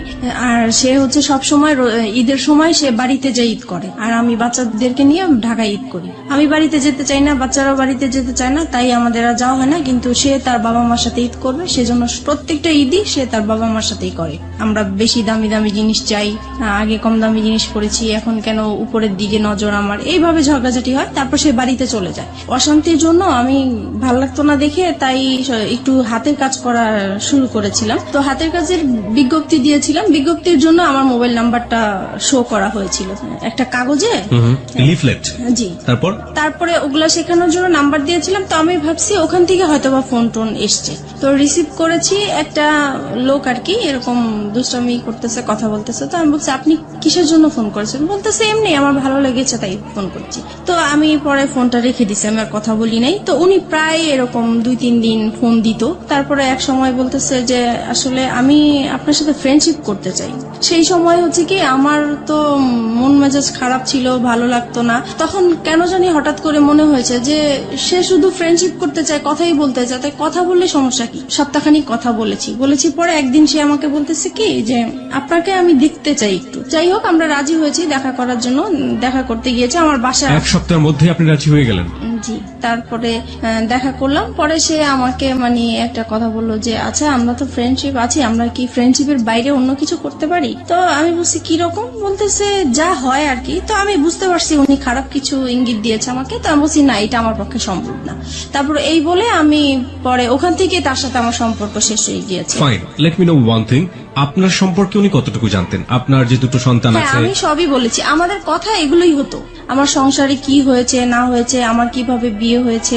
আপনি সবকিছুই এক সপ্তাহের মধ্যে তাকে শেয়ার করে দিয়েছেন? জি। মানে আমার তো কখনোই ফ্রেন্ড ছিল না, তাই প্রথম তাকে পেয়েছি, ফ্রেন্ডশিপ যেহেতু করে ফেলেছি সেজন্য আমি আমার কথাগুলো বলেছি, মানে একটু হালকা হওয়ার জন্য বলতে চেয়েছিলাম। Okay fine. এবং এটা জানার পরে সে আপনাকে ফার্স্ট দেখা হতে সে আপনাকে ধরনের একটা অফার করলো? জি। তারপরে আমার কাছে খুব খারাপ লাগলো বিষয়টা যে আমি তাকে তো সবকিছু আমি তাকে বলেছি, সে কেন আমাকে এই ধরনের প্রস্তাব দিবে। পরে আমি আর তার সাথে কথা বলি নাই। পরে সে ফোন দিত আমাকে, প্রায় আমি রিসিভ করতাম না। পরে অনেক ডিস্টার্ব করতো দেখে পরে একদিন রিসিভ করে বলতেছে আপনি আমাকে আর ফোন দিবেন না, আপনার সাথে আমি আর কথা বলতে চাই না। তো যাই হোক এখানে স্টপ হয়ে গেল। এটা তার খুব মাইন্ডে লাগলো যে আমি তাকে এইভাবে ইগনোর করলাম। তারপরে সে আমার নাম্বারটাই তার ফ্রেন্ডকে দিল। আমি এটা জানতাম না যে তার ফ্রেন্ড। প্রায় 1-2 মাস পরে আমাকে আবার একটা রং নাম্বার থেকে ফোন আসছে। তো এবার ভাবছি যে আর কোনো ফোন ধরবো না, কারণ রং নাম্বারে আসলে সবাই ভালো থাকে না। পরে ওই নাম্বারটা থেকে প্রায় ফোন টোন আসে। তারপরে এত ফোন আসে, নিশ্চয়ই আমার কোনো কাস্টমার হতে পারে বা কিছু, ধরি। তো সেই একই রকম কথাবার্তা বলতেছে, ওনার পরিচয় দিল। তারপরে আমি কথা বলতে শুরু করলাম। পরে বলল যে আসলে আপনি কি চান, আমি ওনাকে জিজ্ঞেস করলাম। তো উনি বলতেছে আসলে আপনার সাথে আমি ফ্রেন্ডশিপ করতে চাই। আমি বলছি যে না, আমি কারোর সাথে ফ্রেন্ডশিপ করবো না, আপনি ভুল জায়গায় ফোন দিয়েছেন। প্রায় 3 মাস পরে উনি আবার ফোন দিয়েছে। তো সেই সময় তো আর আমার নাম্বারটা মনে ছিল না, আমি বুঝতেও পারি নাই যে উনি ফোন দিয়েছেন। তারপরে উনি বলতেছে দেখেন আসলে আমি আপনার কাছে কিছুই চাই না, আমিও নিজে খুব মানসিক অবস্থা খুব খারাপ, তাই আমি চাই আপনার সাথে একটু ফ্রেন্ডশিপ করার জন্য। তো আমি আবারও আমার মনটা জানি কেমন হয়ে গেলাম। তো আমি ভাবলাম ঠিক আছে, দেখি, সবাই তো আর খারাপ হতে পারে না, কথা বলে দেখি। তো এইভাবে ওনার সাথে কথা বলতে বলতে প্রায় 1 সপ্তাহ হয়ে গেছে কথা বলছি। 1 সপ্তাহ পরে ও আবার বাড়ি থেকে চলে আসছে পরে আমি মোবাইলটা অফ করে রাখছি, যে জানি এখন যদি ফোন আসে আমি রিসিভ করলে সমস্যা হবে। তো আমি 2 দিন আমার ফোনটা অফ ছিল। পরে এক সময় ও কাজের জন্য বাইরে যায়, পরে আমি ফোনটা খুলি, খোলার পরে সেই ফোনটা আবার আসে। পরে আমাকে বলতেছে দেখেন আপনি 2 দিন ফোনটা অফ করে রেখেছেন, আমার আসলে খুবই খারাপ লাগতেছে, আমি আপনার প্রেমে পড়ে গেছি, মানে এরকম করে বলতেছে। তো আমার কাছে কেমন জানি বিষয়টা লাগলো। তো আমি আর কিছু বলি নাই, আমি ভাবছি কি হয়তো বা দুষ্টামি করে বলে, অনেকে তো দুষ্টামি করে বলে, সেই রকম হয়তো বা বলে। তারপরে যাই হোক, রাতে আবার ফোন দিয়েছে উনি, এখন তো আপনাকে আমার খুবই দেখতে ইচ্ছা করতেছে, আমার খুবই খারাপ লাগতেছে। তখন আমি বললাম যে দেখেন আমি তো দেখতে সুন্দর না, আর আমাকে দেখলেও আপনার পছন্দ হবে না, আপনি যেহেতু ভার্সিটিতে পড়েন, আপনি খুবই স্মার্ট, আমি আপনার পাশে একদম মানানসই হব না, রাস্তায় দেখলে মানুষ হাসবে, মানে আমি এরকম করে বলতেছি যেন সে মানে আমার দেখার ইচ্ছাটা না জাগে। ওনার নামটা কি ছিল? ওনার নাম রাসেল ছিল। Russell, okay fine. তারপরে হচ্ছে এখন বলতেছে দেখা করব। তো আমি ভাবলাম যে দেখা করব তো, আর আমার এই বিজনেসের কারণে আমার কাঁচামাল আনার জন্য মার্কেটে যেতে হয়। তো আমি বলতেছি তো ঠিক আছে, আমার তো শুক্রবারে শপিং এ যাব আমি, তখন হয়তোবা সেই ইয়েতে আপনি যদি মার্কেট আসেন তাহলে আমি ওখানেই দেখা করতে পারবো। তো উনি রাজি হয়ে গেল। নির্দিষ্ট জায়গা বললাম, ওখানে উনি গাড়ি নিয়ে দাঁড়িয়েছিল আমার জন্য। তারপর ওনাকে দেখে মানে আমি খুব অবাক হয়ে গেলাম যে অনেক সুন্দর লোকটা। উনি আমাকে দেখে হাসতেছে মিটমিট করে। তো আমি জিজ্ঞেস করলাম আপনি কেন হাসতেছেন? বলতেছেন আপনি তো ফোনে অনেক কিছুই বলছেন, আপনি তো অনেক সুন্দর। তো যাই হোক, এভাবে কথা বলতে বলতে পরে উনি বললো আর কি যে ওনার একটা সম্পর্ক, একসাথেই পড়াশোনা করতে একটা মেয়ের সাথে, ওনার সাথে সম্পর্ক নষ্ট হয়ে গিয়েছে, তাই তারপরে উনি ব্যবসা করতো, যে ওনার ব্যবসায় লস খেয়েছে, সবকিছু মিলিয়ে ওনার খুব অশান্তি, মন ভালো না, তাই সেজন্য একটা ফ্রেন্ড চায়। তো আমার সাথে এই জন্য ফ্রেন্ডশিপ করেছে। প্রত্যেক শুক্রবারই আমরা দেখা করতাম ওনার সাথে। তখন আপনি হাজবেন্ডের সাথে থাকতেন? জি। আপনার হাজবেন্ড এগুলো জানতো? কেউই জানতো না। কন্টিনিউয়াসলি আপনি গোপন করে যাচ্ছেন বিষয়গুলো। আপনার হাজবেন্ড কখনো আপনার মোবাইল চেক করতো? না, কখনোই চেক করতো। আচ্ছা, আপনি যে কথাগুলো বলতেন সেই সময়টা থেকে আপনার সন্তানরা আপনার পাশে থাকতো? না, কারণ ওরা তখন, আমার বড় বেবি তখন স্কুলে পড়তো, আর ছোটটা তো একদমই ছোট ছিল। তারপরে আপনি নীরবে নিভৃতে একা তার সাথে কথা বলতেন। প্রিয় শ্রোতা, গ্রাফটা একটু আবিষ্কার করার চেষ্টা করছি, এবং এটা এমন একটি ঘটনা যেটা সমাজে একেবারেই ঘটে না তা না, হ্যাঁ, এবং একেবারে যে হরহামেশা ঘটে তাও না, ঠিক আছে? বাট সন্দেহের জায়গাগুলো একটু পরিষ্কার করার জন্য আসলে প্রশ্নগুলো করে। আপনার হাজবেন্ড আপনাকে সন্দেহ করতে, আপনি যেটা বলছেন, টুকটাক সন্দেহ করার জায়গাটা থেকে আপনি কখনো আপনার হাজবেন্ডকে সন্দেহ করতেন? না, আমি কখনোই করতাম না। কেন করতেন না? কারণ আমি জানি সে এই টাইপের মেয়ে মানুষ, দেখলে সে তাকিয়ে থাকে, সে যাবে, সে মানে এরকম আছে, এর জন্য আমার সন্দেহ হতো না। আপনি কনফার্ম ছিলেন যে সেসব কাজ করে? সে মেয়ে মানুষের প্রতি একটু উইক আছে। একটা জিনিস একটু বলেন আমাকে, প্রতি শুক্রবার তার সাথে আপনি দেখা করতেন, কোথায় দেখা করতেন? এটাও যে আমি মার্কেটে যেতাম, আমি আমার কাজে যেতাম, পাশে উনি থাকতো, এই আর কি। ওনার সাথে একসাথে মিলে শপিং করতেন? জি। How dare you! আপনার হাজবেন্ডের সামনে যদি পড়ে যেতেন কখনো? একবার এরকম হয়েছে, তো উনি খুব সন্দেহ করতো যে প্রায় শুক্রবারে কেন মার্কেটে যায়, আগে তো এত তাড়াতাড়ি মার্কেটে যেত না। আর একটা ঘটনা কি, মানে আমি মার্কেটে যাব, এই সময় আমার বিজনেসটাও খুব ভালো চলছিল, সেই উসিলা দিয়ে আমি মার্কেটেও যেতে পারছি। তো এক শুক্রবারে সে আমাকে হঠাৎ করেই ফোন দিয়েছে, ফোন দিয়ে বলতেছে তুমি কোথায়? তো আমি বলতেছি আমি বলে আসছি, কিন্তু আমি মার্কেটে আসছি, কিন্তু মার্কেটে থাকাকালীনই সে আমাকে ফোন দিচ্ছে যে তুমি কোথায়? বলতেছি আমি তো মার্কেটে। বলতেছে মার্কেটে তো কোথায়, কোন মার্কেটে? কারণ নিউ মার্কেটে অনেকগুলো মার্কেট আছে। তো আমি পরে বলতেছি কেন আমি এখানে, তো বলতেছে আমি তো আসছি। তো আমি তো পুরা ভয় পেয়ে গেছি যে কি ব্যাপার, সে কেন আসছে। আসলে সে আপনার husband? জি সন্দেহ করেই আসছে। তো তাড়াহুড়া করে ওকে বলে দিছি তুমি এখন যাও, আমার হাজবেন্ড চলে আসছে, এখন কিছু করার নাই। তো ও মন খারাপ করে চলে গেছে। পরে আমি তো আমার শপিং করতেছি, তো ও আর বুঝতে পারে নাই, এভাবেই Okay. হয়েছে। Okay fine. আমি একটু বলি ওই সময়টা পর্যন্ত কতদিন যাবত রাসেলের সাথে আপনার সম্পর্ক? ওই সময়টা ওই শুক্রবার পর্যন্ত? ওই শুক্রবার পর্যন্ত 1-1.5 মাস তো হবেই। 1-1.5 মাস। জি এই 1-1.5 মাস আপনি কন্টিনিউয়াসলি আপনার হাজবেন্ডের কাছ থেকে এই জিনিসটা গোপন করে যাচ্ছেন। বাই হার্ট আপনি এটা মনে করেন it's a illegal relationship, right? অবৈধ কিনা সেটা তো বুঝতে পারতাম না, শুধু এটা বুঝতাম যে এটা করাটা ঠিক হচ্ছে না। কিন্তু সেই মুহূর্তে আমার ভালো লাগতো, তার সাথে কথা বলতে ভালো লাগতো, তার সাথে দেখা করতে ভালো লাগতো। সেই ভালো লাগার কারণেই আমি তার সাথে কথা বলেছি, দেখা করেছি। এবং এই ভালো লাগা প্রতিনিয়তই বাড়ছে, প্রতিনিয়তই বাড়ছে। জি। আপনার কখনো মনে হতো না যে আপনি আপনার হাজবেন্ডের প্রতি অন্যায় করছেন ওই সময়টা? না, তখন আমার মনে হতো না, কারণ ও তো সংসারে সবসময় মানে ঝগড়াঝাটি করতো, ওর উপর থেকে আমার মন নষ্ট হয়ে গিয়েছে। এই মানুষটাকে তো আপনি ভালোবেসেছিলেন একটা সময়। ভালোবেসেছিলাম, ওই যে আমার বোনের যে কাজটা করেছিল সেখান থেকে ওর প্রতি আমার একটু অনীহা চলে কিন্তু সে আসছে। ঘটনা, আমি বলছি না যে এটা একটা অপরাধ না, অবশ্যই এটা একটা গূঢ় অপরাধ, কিন্তু সেটার জন্য সে আপনার কাছে ক্ষমা চেয়েছে। কিন্তু আমি ক্ষমা করে দেওয়া দরকার ছিল, সেজন্য ক্ষমা করছি, কিন্তু মন থেকে আসলে ক্ষমা করিনি। আপনি এই মানুষের সাথে রাগ করে আপনি এইভাবে এই কাজগুলো করছেন, ব্যাপারটা কি আসলে এটাই ছিল, নাকি আলটিমেটলি আপনার জায়গা থেকে আপনি কাউকে ফিল করতেন যে আমার এরকম একজন মানুষ দরকার যে মানুষের সাথে আমি শেয়ার করতে যেটা পারি? হয়েছে, ওর প্রতি তো একটা রাগ অভিমান ছিলই আমার, হ্যাঁ। সেটা তো ছিলই। কিন্তু মানে আমার যেই ভালোবাসা, যেই একটা চাহিদা ছিল কারোর সাথে ভালোভাবে সম্পর্ক হবে, ওই চাহিদা থেকেই যখন আমি পেয়ে গেছি, ওনার কাছ থেকে ভালো ভালো কথা পাচ্ছি, আমার হাজবেন্ডের সাথে ওর সাথে আমি অনেকটা মিলানোর চেষ্টা করতাম যে তার কাছে আমি কি গ্যাপ পেয়েছি বা তার কাছে আমি কি পাচ্ছি, তখন মনে হচ্ছে যে ওই বেটার আমার। আপনি দেখুন, আপনার সন্তান আছে তখন দুটো, রাইট? জি। আপনার বিজনেস আছে, যে বিজনেসটা আপনি শুরু করেছেন, তার মানে অনেক পরিকল্পনা আপনার মাথায়, অনেক স্বপ্ন আপনার মাথায়। আপনার হাজবেন্ড আছে এবং যে মানুষটাকে আপনি ভালোবেসেছেন একটা সময়ে, কিন্তু আপনার হাজবেন্ড আপনার সাথে খারাপ আচরণ করছে, সেটা আমরা দেখতে পাচ্ছি। তার বাইরেও তো আপনার দুটো জগৎ ছিল, একটা হচ্ছে আপনার সন্তান আর একটা হচ্ছে আপনার বিজনেস। এই দুটো নিয়েও তো আপনি হ্যাপি থাকতে পারতেন। ইনফ্যাক্ট আপনি যে ছেলেটার সাথে এই সম্পর্কটা তৈরি হচ্ছে, সেই ছেলেটাকেও যদি আপনি আপনার বন্ধুর জায়গাটাতে রাখেন, তাহলেও কখনো কি অনুভব করেছেন আপনার হাজবেন্ডের সাথে তার পরিচয় করে দেওয়া উচিত? এটাও কি কখনো ফিল করেছেন? এটা কখনো মানে মাঝে মাঝে মনে হয়েছে পরিচয় করা দিই, কিন্তু আমার হাজবেন্ড এটা মেনে নিত না।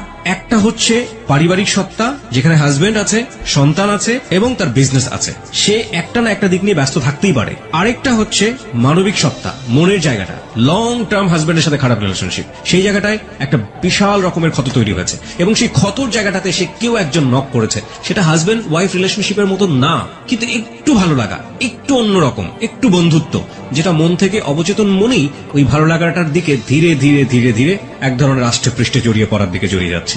এই দুটো জিনিস আমরা যখন নর্মালি শুনি, আমরা কিন্তু এই সেকেন্ডটাকে কোনোভাবেই সাপোর্ট করতে পারি না, বাট ও সেকেন্ডটার মধ্যে এসেছে, this is the hardest reality. এটাকেও মেনে নিতে হবে, এটা আমাদের সামাজিক ঘটে, কিন্তু আমরা মানি না। কিন্তু কি কারণে ঘটে, সেই কারণটা কিন্তু আমরা আবিষ্কার করে ফেলেছি, এবং এইটা আসলে কতদূর পর্যন্ত গিয়েছে, চলুন সামনের দিকে যাওয়া যায়।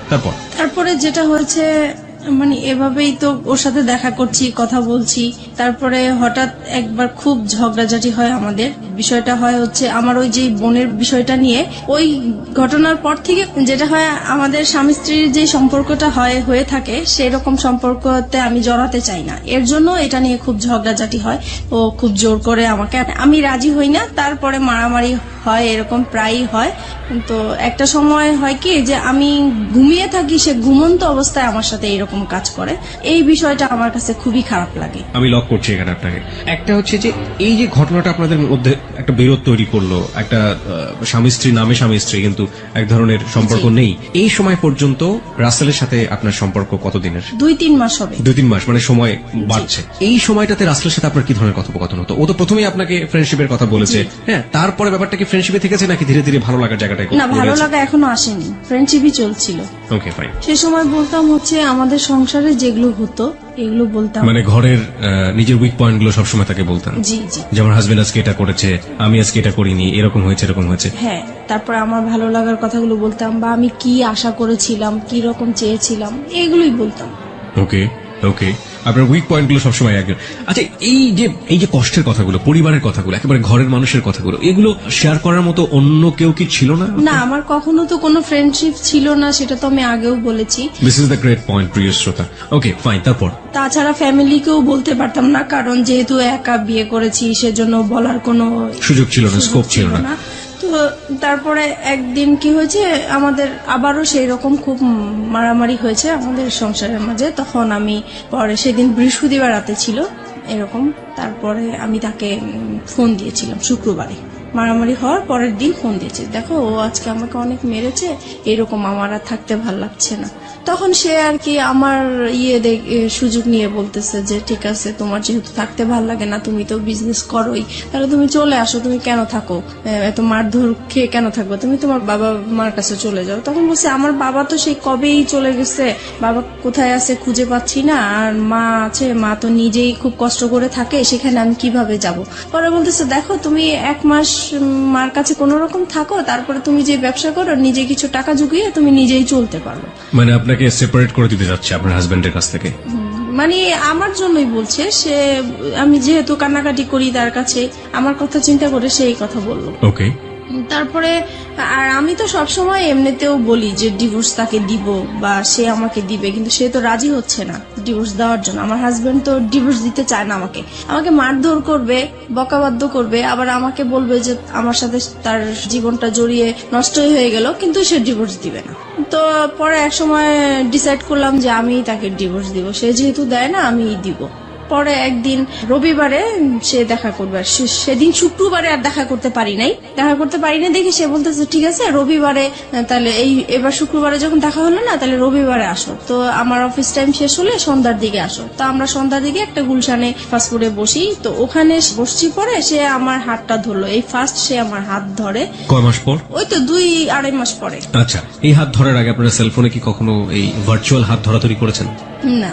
ওকে, তারপরে এই প্রথম সে আমার হাতটা ধরার পরে আমার কাছে অন্যরকম একটা ভালো লাগা তৈরি হলো, যে মনে হচ্ছে যে খুব ভালো লাগছে এটাই।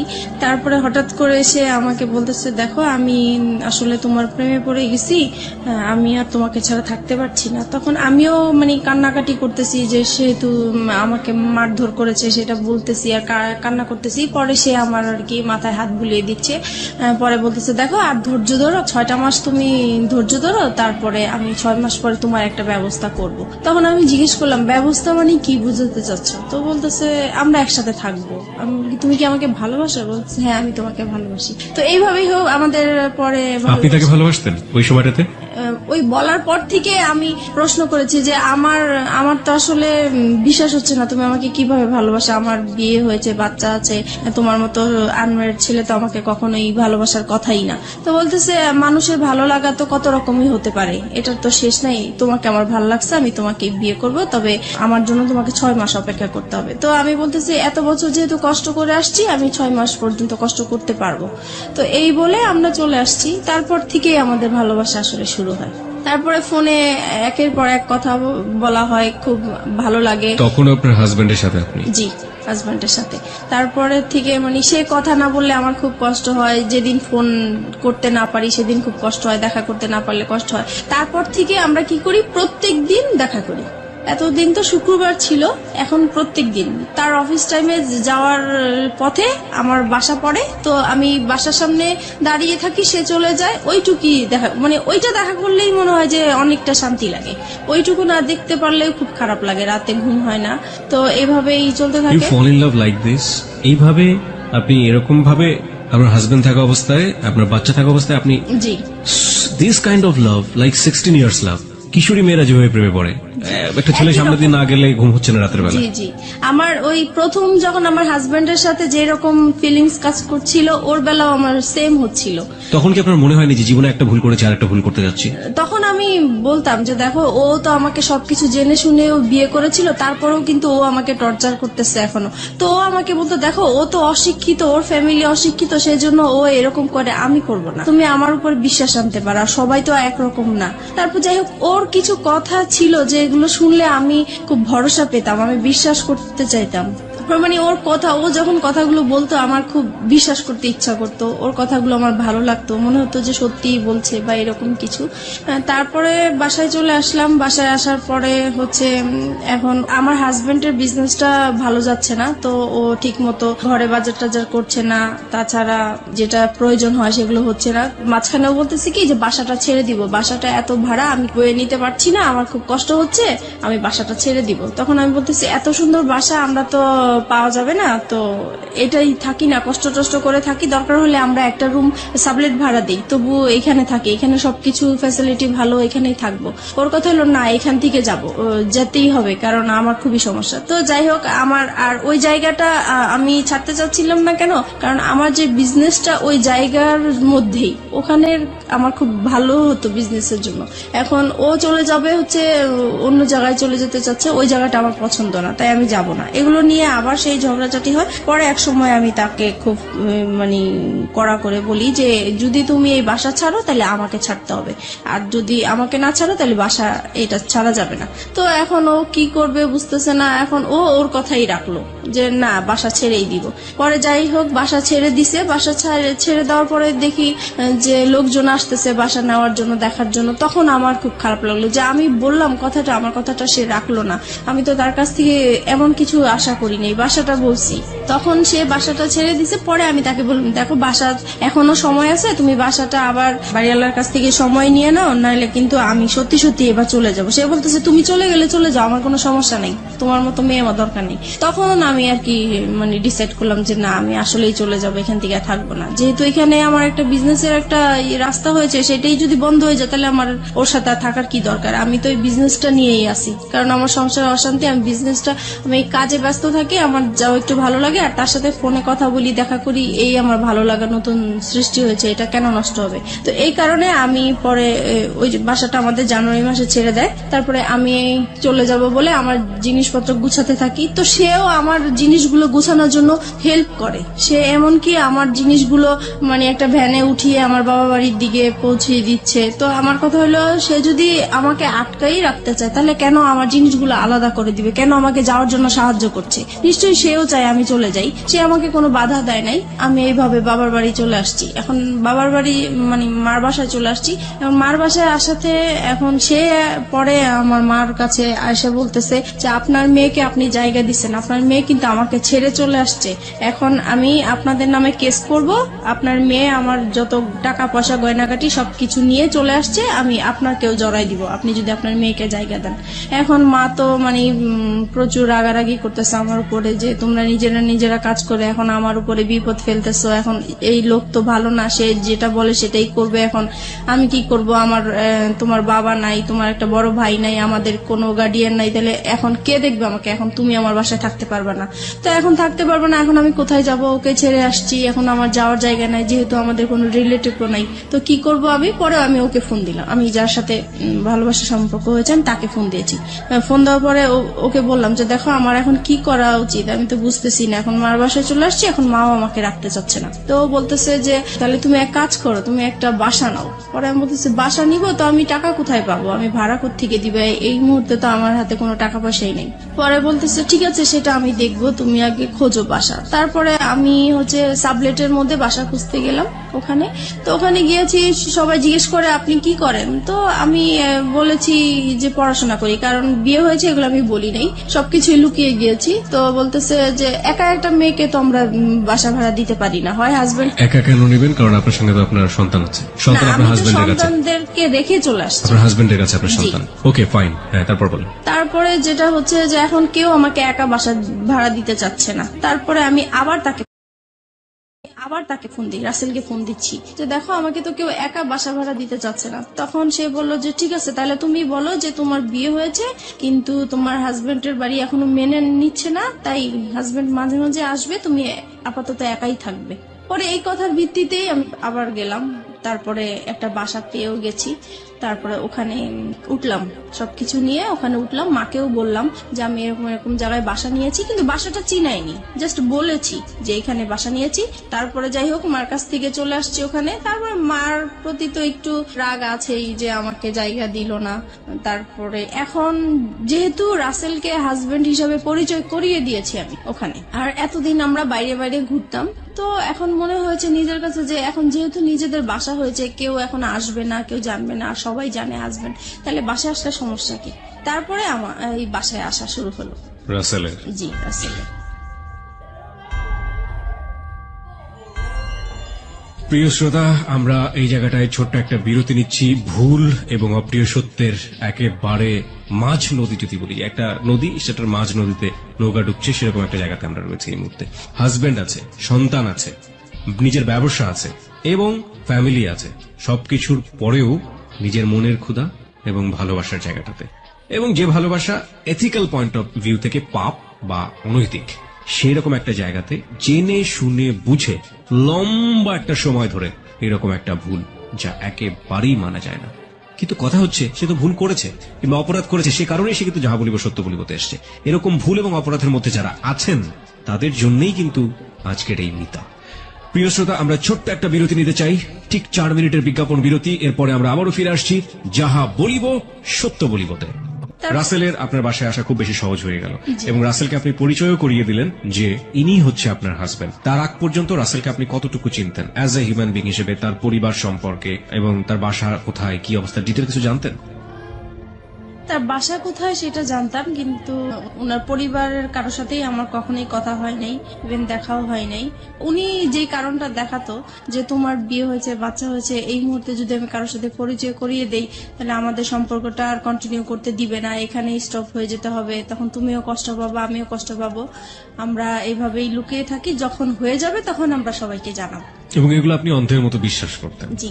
তারপরে যেটা হচ্ছে যে এখন সে প্রত্যেক দিন বিকেলবেলায় আমার বাসায় আসে, অফিস শেষ করে বাসায় আসে, 8টার দিকে চলে যায়, এইভাবেই কন্টিনিউ করতে থাকি আমরা। তারপরে এক সময় সে বলতেছে, আচ্ছা তুমি তো তোমার হাজবেন্ডকে ডিভোর্স দাও নাই, তাহলে এখন যদি এই বিষয়টা কারোর সামনে আমাদের প্রকাশ হয়ে যায়, তাহলে তো তুমিও এখানে বিপদে পড়বে, আমিও বিপদে পড়বো, তোমার তো ডিভোর্স দেওয়া উচিত। তখন আমি হচ্ছে ডিভোর্স দিতে তো টাকা লাগে, এখন আমার কাছে টাকা নাই, তো বলতেছে তুমি কারো কাছ থেকে এখন টাকা পয়সা আনো, আমি দিয়ে দিব। তো আমি আমার বোনের কাছে গেলাম, তো ওকে বললাম যে আমাকে কিছু টাকা পয়সা লোন দে, আমি ডিভোর্স দিয়ে তারপরে পরে আমি তোকে দিয়ে দিব। তো ও আমাকে টাকাটা দিল, দেওয়ার পরে আমি ডিভোর্স দিতে যাব, একটা অ্যাডভোকেটের সাথে কথা হয়েছে আমার। তো সেই মুহূর্তে আমার হাজবেন্ড আমাকে ফোন দিয়েছে, ফোন দিয়ে বলতেছে তুমি তো চলে গেছো বাচ্চাদেরকে রেখে, এখন ওদেরকে তো আমি সামলাতে পারছি না, কান্নাকাটি করছে, তুমি আসো। তো আমি আসো মানে আমি তো চলেই গেছি একেবারে, আসবো আবার কোত্থেকে, আমি আর আসবো না। আপনার ওই সময় আপনার বাচ্চার কথা মনে পড়তো না? টু বি অনেস্ট, বাচ্চার কথা মনে পড়তো, কষ্ট লাগতো, কিন্তু মনে হতো যে সব সময় যে আমি আগে সেভ হয়ে নেই, তারপরে আমি একটা সময় আমার বেবিদেরকে আমি আমার কাছে নিয়ে আসবো। তারপরে হচ্ছে পরে আমি বলতেছি, ওকে বলছি যে আমি তো তোমাকে ডিভোর্স দিব, আমি আর আসবো না তোমার কাছে। তখন সে আমাকে বলতেছে, দেখো তুমি এতদিন যেহেতু কষ্ট করেছো, আর কটা দিন কষ্ট করো, আমার মেয়েটার তো ফাইনাল এক্সাম, এই এক্সামটা শেষ হোক, তারপরে তুমি আমাকে ডিভোর্স দাও। তো আমি রাজি হয়ে গেছি। রাসেল তারপরে এটা এগ্রি করে নিচ্ছে তার জায়গা থেকে। ইজ ইট প্লেটোনিক লাভ? প্রথম কথা হচ্ছে, লাভ তো ব্লাইন্ড। আপনারা যখন কমিটমেন্টের জায়গাটায় চলে গেছেন যে আপনারা বিয়ে করবেন বা অমুক জায়গায় করবেন, তখন কোনোভাবেই রাসেলের জায়গাটা থেকে এটা আসা কোনোভাবেই সম্ভব ছিল না। রাসেল যেটা পারমিশন দিচ্ছে সেটা হচ্ছে আপনার সাথে আপনার হাজবেন্ডের কিছুটা সময় স্পেন্ড করা। আলটিমেটলি তো এটাই। এটা যদি আপনাকে লাভ করে থাকে, সেটা কিভাবে সম্ভব? ওকে ফাইন, আমি জানি না, বাট আমার কাছ থেকে যেটা মনে হয় ব্যক্তিগত জায়গা থেকে, if it is really love, then এটা সম্ভব ছিল। যাই হোক, কি হয়েছে না হয়েছে আমরা সামনের দিকে একটু যাই, কিন্তু খুব কনফিউজ হয়ে যাচ্ছে। তারপরে যেটা হয় হচ্ছে আমি আসা যাওয়া করতে থাকি আমার হাজবেন্ডের বাসায়। তারপরে এক সময় সে আসলে এটা একটা চালাকি করে আমার সাথে এই কাজটা করেছে। আমার মেয়ের এক্সামের যেই বিষয়টা, আসলে এটা পুরোপুরি তার একটা চালাকি। ওই আমি যেই টাইমটা তার বাসায় আসা যাওয়া করতাম, সে আমাকে ফলো করতো যে আমি আসলে কোত্থেকে আসি, কোথায় যাই। ওকে, এইটা ধরার জন্যই সে এই ইয়েটা করেছে। তো যাই হোক, এক সময় আমি যখন ওই বাসা থেকে চলে যেতাম, তখন সে পিছে পিছে আমার যে এইভাবে সে আসলে জানতে পারে যে শেষ পর্যন্ত আমি কোথায় কোথায় আছি। তারপরে আরেকদিন ফোন দেয় যে বলতেছে ওরা তো অনেকদিন ধরে না খেয়ে আছে, আমি তো রান্না বান্না করতে পারছি না, তুমি আজকে এসে একটু রান্না করো, আমাকে এই বলে নিয়ে আসলো। যাই হোক আমি বাসায় আসলাম, রান্না বান্না করলাম। এখন বলতেছে আমি তো খুব অসুস্থ, তুমি এক কাজ করো, ওদের এখানে থাকো, আমি ডাক্তার দেখিয়ে তারপরে তুমি আজকে থেকে যাও, কালকে যেও। পরে আমি তো থাকবো না, কোনো মতেই থাকবো না। পরে বলতেছে না তোমাকে আজকে থাকতেই হবে। তো যাই হোক আমি সেদিন রাতে ছিলাম। পরে এখানে কি হয়েছে, আমার ফোন থেকে আমার হাজবেন্ডের ফোনে ডাইভার্ট করা হয়, যেটা মানে আমার ফোনে যে কলগুলো আসবে সেটা ও টের পাবে, SMS যেটা আসে সেটা টের পাবে, ও এরকম একটা মানে কাজ করেছে। তো আমার ফোনে কখন ফোন আসে কখন কি হয় সেটা ও টের পায়, কিন্তু আমি এটা বুঝতে পারিনি এই বিষয়টা। এভাবে আসলে পরে রাসেলের নাম্বার জেনে গেছে ও, ট্র্যাকিং করেছে আপনাকে। জি। তো সেদিন রাতে আমাকে থাকতে বলেছে। তো সেই দিন হচ্ছে ও হসপিটাল থেকে আসছে, আসার পরে আমাকে বলতেছে যে আমার সাথে এখন তোমার ইয়ে করতে হবে, মানে ওকে, সে তার স্বামীর সম্পর্ক হ্যাঁ। অধিকার চেয়েছে। হ্যাঁ। তারপরে আমি বলতেছি যে না আপনার সাথে তো আমি এটা করব না, কারণ আপনি করে বলা শুরু করেছেন তখন আপনি করেই বলতাম।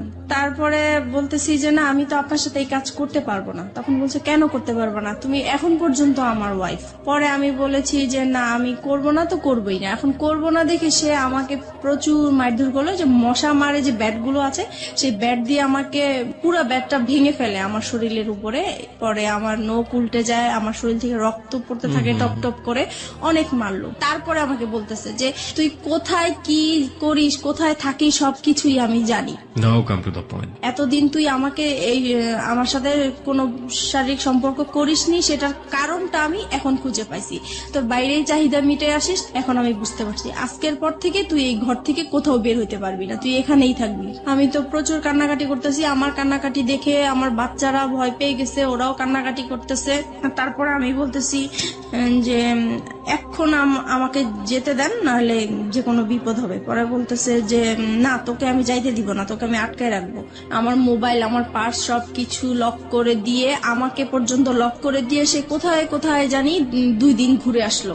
আমাকে 2 দিন পর্যন্ত বাসায় লক করে রাখছে। আমি এদিক দিয়ে রাসেলের সাথে যোগাযোগ করতে পারছি না, কারোর সাথে যোগাযোগ করতে পারছি না। পরে 2 দিন পরে আমি বললাম যে আজকে যদি আমাকে বের হইতে না দেন তাহলে যে কোনো বিপদ আপনার হবে।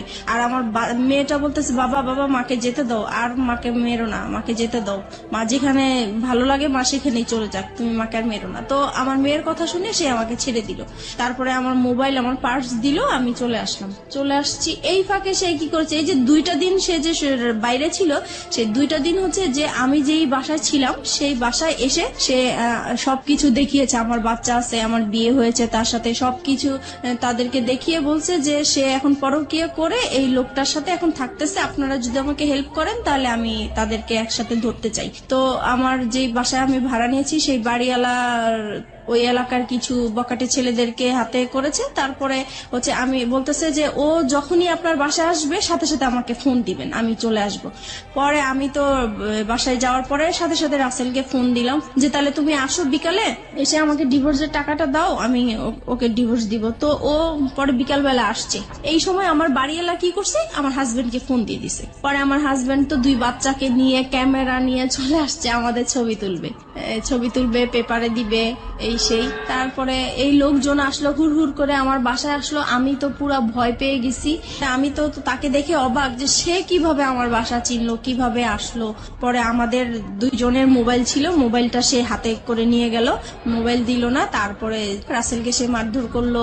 তারপরে বাড়িওয়ালা ছিল, বাড়িওয়ালারা মারধর করলো রাসেলকে, দেন আমাকেও মারধর করলো। পরে আমার মেয়েটা কান্নাকাটি শুরু করলো যে না আমার মাকে মেরো না, আমার মাকে মেরো না। পরে আমাকে মারা বন্ধ করছে। রাসেল কি বলছিল এই মুহূর্তে? পরে রাসেলকে জিজ্ঞেস করতেছে তুমি কি একে ভালোবাসো? পরে রাসেল সেই মুহূর্তে বলতেছে হ্যাঁ আমি ওকে ভালোবাসি। তো বলতেছে যে তুমি জানো না যে ওর হাজবেন্ড আছে, বাচ্চা আছে? পরে রাসেল বললো যে না আমি তো জানি না তার হাজবেন্ড আছে, বাচ্চা আছে, আমি জানি না। এটা কেমন করে হয়, তুমি তার সাথে হাজবেন্ডের মতো ছিলা, তুমি তার দেখেও তো মানুষ বুঝতে পারে যে তার বিয়ে হয়েছে কিনা, বাচ্চা হয়েছে কিনা। পরে বললো যে হ্যাঁ আমি দেখেছি। তখন বলে এই তো তুমি 2 রকম কথা বলতেছো। পরে বলছে যে যাই হোক হয়েছে, আমি এখন ভালোবাসছি, এখন তুমি কি করতে চাও? পরে বলতেছে যে আমি কিছুই করতে চাই না। এখন ওই আমাদের বাড়িওয়ালার লোকেরা বলতেছে তাইলে তোমার সাথে ওর কি বিয়ে হয়েছে? এখন আমি বলতেছি হ্যাঁ আমাদের বিয়ে হয়েছে। কাদের বিয়ে হয়েছে? আপনার এবং রাসেলের? কারণ আমি এখান থেকে বাঁচার জন্য বলতে চেয়েছি।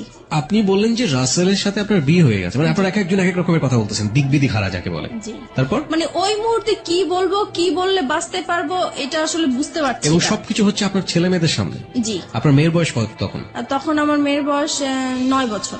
কোন ক্লাসে পড়ে? তখন সে কেজি 1-এ পড়ে। ও তো মোটামুটি বোঝে তাহলে কি হচ্ছে। এবং আপনার ছেলে? আমার ছেলে তখন 2.5 বছরের। তারপরে হচ্ছে রাসেলকে জিজ্ঞেস করতেছে তোমরা কি বিয়ে করেছো? পরে আমি বলছি যে হ্যাঁ আমরা বিয়ে করেছি। তো বলছে বিয়ে করেছো তো কাগজপত্র দেখাও। তো বলছে কাগজপত্র তার সাথে নিয়ে ঘুরি না, কাগজপত্র অন্য জায়গায় আছে, আমরা পরে দেখাতে পারবো। পরে বলতেছে না এখনই দেখাইতে হবে। তো বলছে এখন তো দেখানো সম্ভব না। পরে বললো যে তুমি তোমার হাজবেন্ডকে ডিভোর্স দিছো? আমি বলছি না ডিভোর্স দেইনি। পরে তাহলে এটা কেমন বিয়ে? ডিভোর্স দাও নাই বিয়ে? এটা তো বিয়ে হয়নি আসলে। পরে যাই হোক এইভাবে মানে তর্ক বিতর্ক হতেই থাকে। পরে আমার হাজবেন্ড আবার এই দিক দিয়ে কি করেছে, আমার বোন আমার মাকে ফোন দিয়ে জানিয়েছে যে আপনার মেয়ে অ্যাক্সিডেন্ট করেছে, সে মারাই গেছে, এই কথা বলেছে। না তো আমার মা বোন তো আসবে না, এরকম ঝামেলার মধ্যে কখনোই আসবে না। তো এটা তো মারা গেছে শুনে মানে তারাও খুব অস্থির হয়েছিল। তারপরে তারা আসছে, এসে দেখে তো এই কাহিনী। পরে তো আমার বোন ওখানে সবার সামনে বোনের জামাই অপমান করলো যে তুমি এই টাইপের হতে পারবা, আমার বড় বোন হয়ে এরকম একটা কাজ করলা, কখনোই ভাবতে পারি নাই। তারপরে আমার বোনের জামাই যেটা মানে বুদ্ধি করলো যে এখন এখান থেকে বাঁচাতে হবে, এখন কিভাবে বাঁচানো যায়। তো বলছে যে এখন আমরা বিচার করব, হয় দুইজনকে পুলিশে দিব আর নয়তো বিয়ে দিয়ে দিব। এখন রাসেল বলতেছে না আমি ওকে বিয়ে করব না। পরে বলতেছে কেন বিয়ে করবেন না? আপনার ভালোবাসছেন, এতদিন ছিলেন, কেন বিয়ে করবেন না? পরে আমি ওকে বললাম যে কি ব্যাপার তুমি এইগুলো বলছো কেন? পরে ও আমাকে একপাশে আড়ালে ডেকে বলতেছে দেখো আমার এখান থেকে বাঁচতে হবে, এখান থেকে আমি যদি বাঁচতে পারি তুমিও বাঁচবা, এখানে আমাকে তুমি হেল্প করো, আমাকে যাওয়ার জন্য তুমি হেল্প করো। তারপরে আমি ওর কথা আবারও বিশ্বাস করলাম। তারপরে আমি পরে বলতেছি না আমরা বিয়ে করব না। এখন পরে বলতেছি তাহলে আপনি কি করতে চান? আপনি কি আপনার হাজবেন্ডের কাছে ফিরে যেতে চান? আমি বলছি না আমি ওকে বিয়েও করবো না, আমি হাজবেন্ডের কাছে ফিরে যাব না। বলে তাহলে কোথায় যাবেন? পরে বলছি কোথায় যাবো সেটা আমার ব্যাপার। যাই হোক এইভাবে পরে আমার ছোট বোনের জামাই বলতেছে আচ্ছা আপনারা ওকে কি করবেন করেন, আমি আমার বোনকে নিয়ে যাই, যেহেতু আমি গার্ডিয়ান না, তার মা আছে, তার মা অসুস্থ হয়ে গেছে আসতে পারছে না, আমরা যাই বিচার করি না কেন আমরা বিচার করব। এইভাবে পরে রাসেলকে নাকি ওরা আড়াল করে, রাসেলকে আবার একটা রুমে ওরা লক করে রাখছে।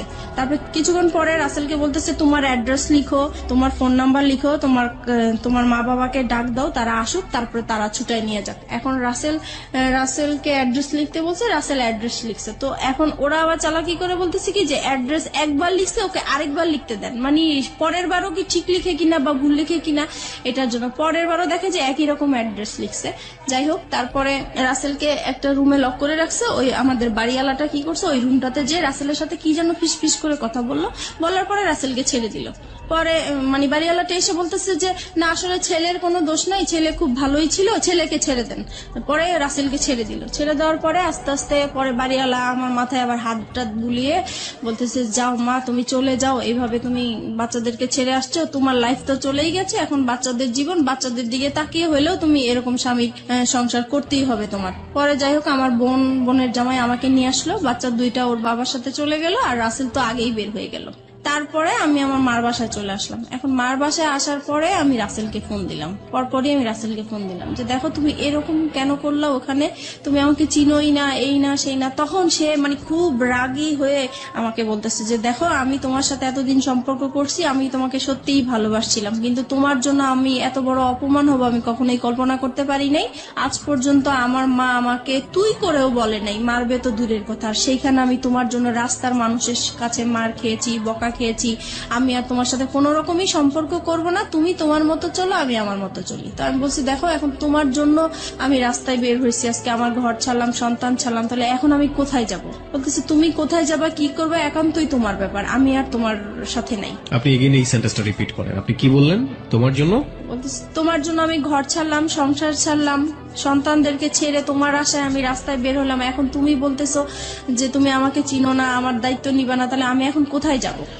আমরা এই সেন্টেন্সটা এখানে দুইবার বলেছি প্রিয় শ্রোতা। This is a very important sentence of this কি বলা যেতে পারে, রিভিল অফ ট্রুথ। আমরা ফিরে যেতে চাই আপনার কাছে আবারও, বলুন। হ্যাঁ, তারপরে সে বলতেছে না আমার পক্ষে আর তোমাকে নিয়ে এগিয়ে যাওয়াটা সম্ভব না। তো বলছি যে দেখো যাই কিছু হয়েছে না কেন এটা সব মানুষ করেছে, আমার কাছ থেকে তো তুমি কোনো খারাপ আচরণ পাওনি এই পর্যন্ত। বলছে না পাইনি। আমি কই তাহলে তুমি কেন এরকম করতেছো আমাকে? বলে আমি এত কিছু জানি না, আমি এই কথাটাই শুধু বলবো তোমাকে যে তোমার সাথে আমার আজীবন একটা সম্পর্ক থাকবে, আজীবন কথা হবে, কিন্তু কোনোদিন দেখা হবে না। তোমার কোনো যদি বিপদ হয়, তোমার টাকা পয়সা লাগে, আমি তোমাকে সেই দিকে হেল্প করব, কিন্তু তোমার সাথে আর এখন পর্যন্ত আমি আর কোনো সম্পর্ক রাখতে চাই না, ভালোবাসার কোনো সম্পর্ক রাখতে চাই না, একটা ফ্রেন্ডশিপ হিসাবে যতটুকু করার আমি করব। তারপরে যাই হোক সেই ফোনটা রেখে দিল, আমি আর তাকে ফোন টোন দেই নাই।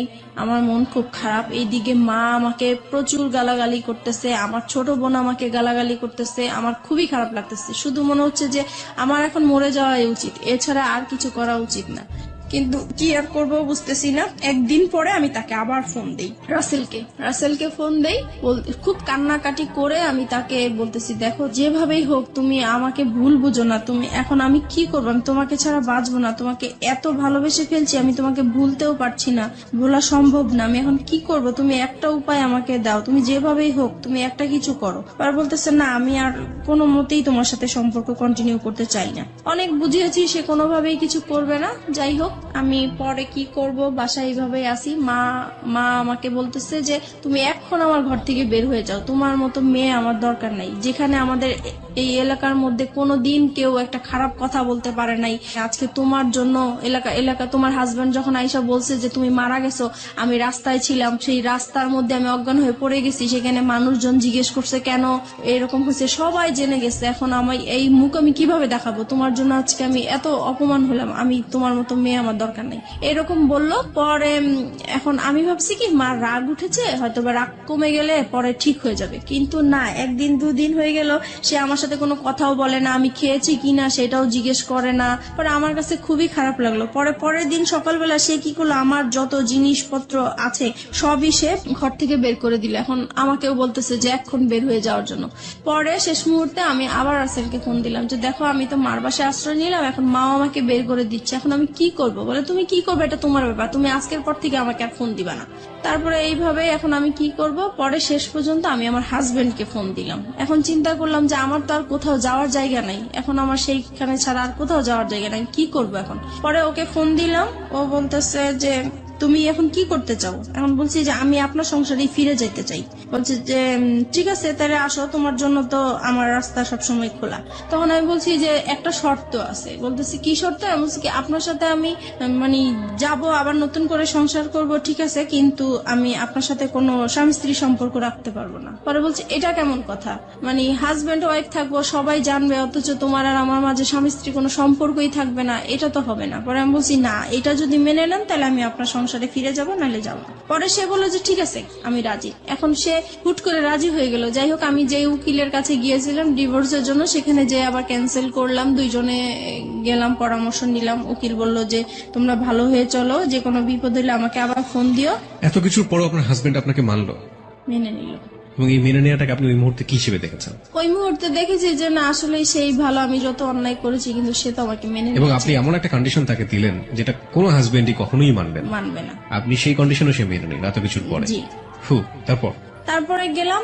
তারপরে যাওয়ার পর থেকে এখন যেটা হয়েছে যে আগে আমি যত তার কাছ থেকে অবহেলা, অত্যাচার, টর্চারিং যা পেয়েছি, এখন দ্বিগুণ সে বেড়ে গেল।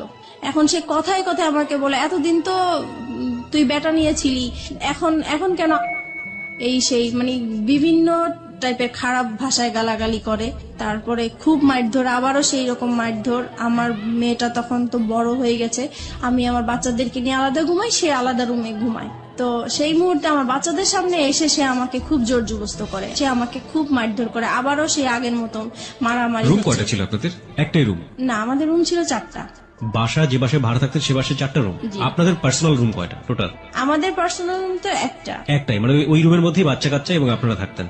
না, আমি আমার বাচ্চাদেরকে নিয়ে থাকতাম আর ও আলাদা রুমে থাকতো। তার মানে দুটো রুম ছিল আপনাদের? জি। তাহলে এই যে এই কাজগুলো যখন হয় বা এরকম যখন, তখন বাচ্চা কাচ্চাদের সামনে মারধর কেন করবে, বা বাচ্চা কাচ্চাদের সামনেই কেন এই ডিমান্ড গুলো আসবে?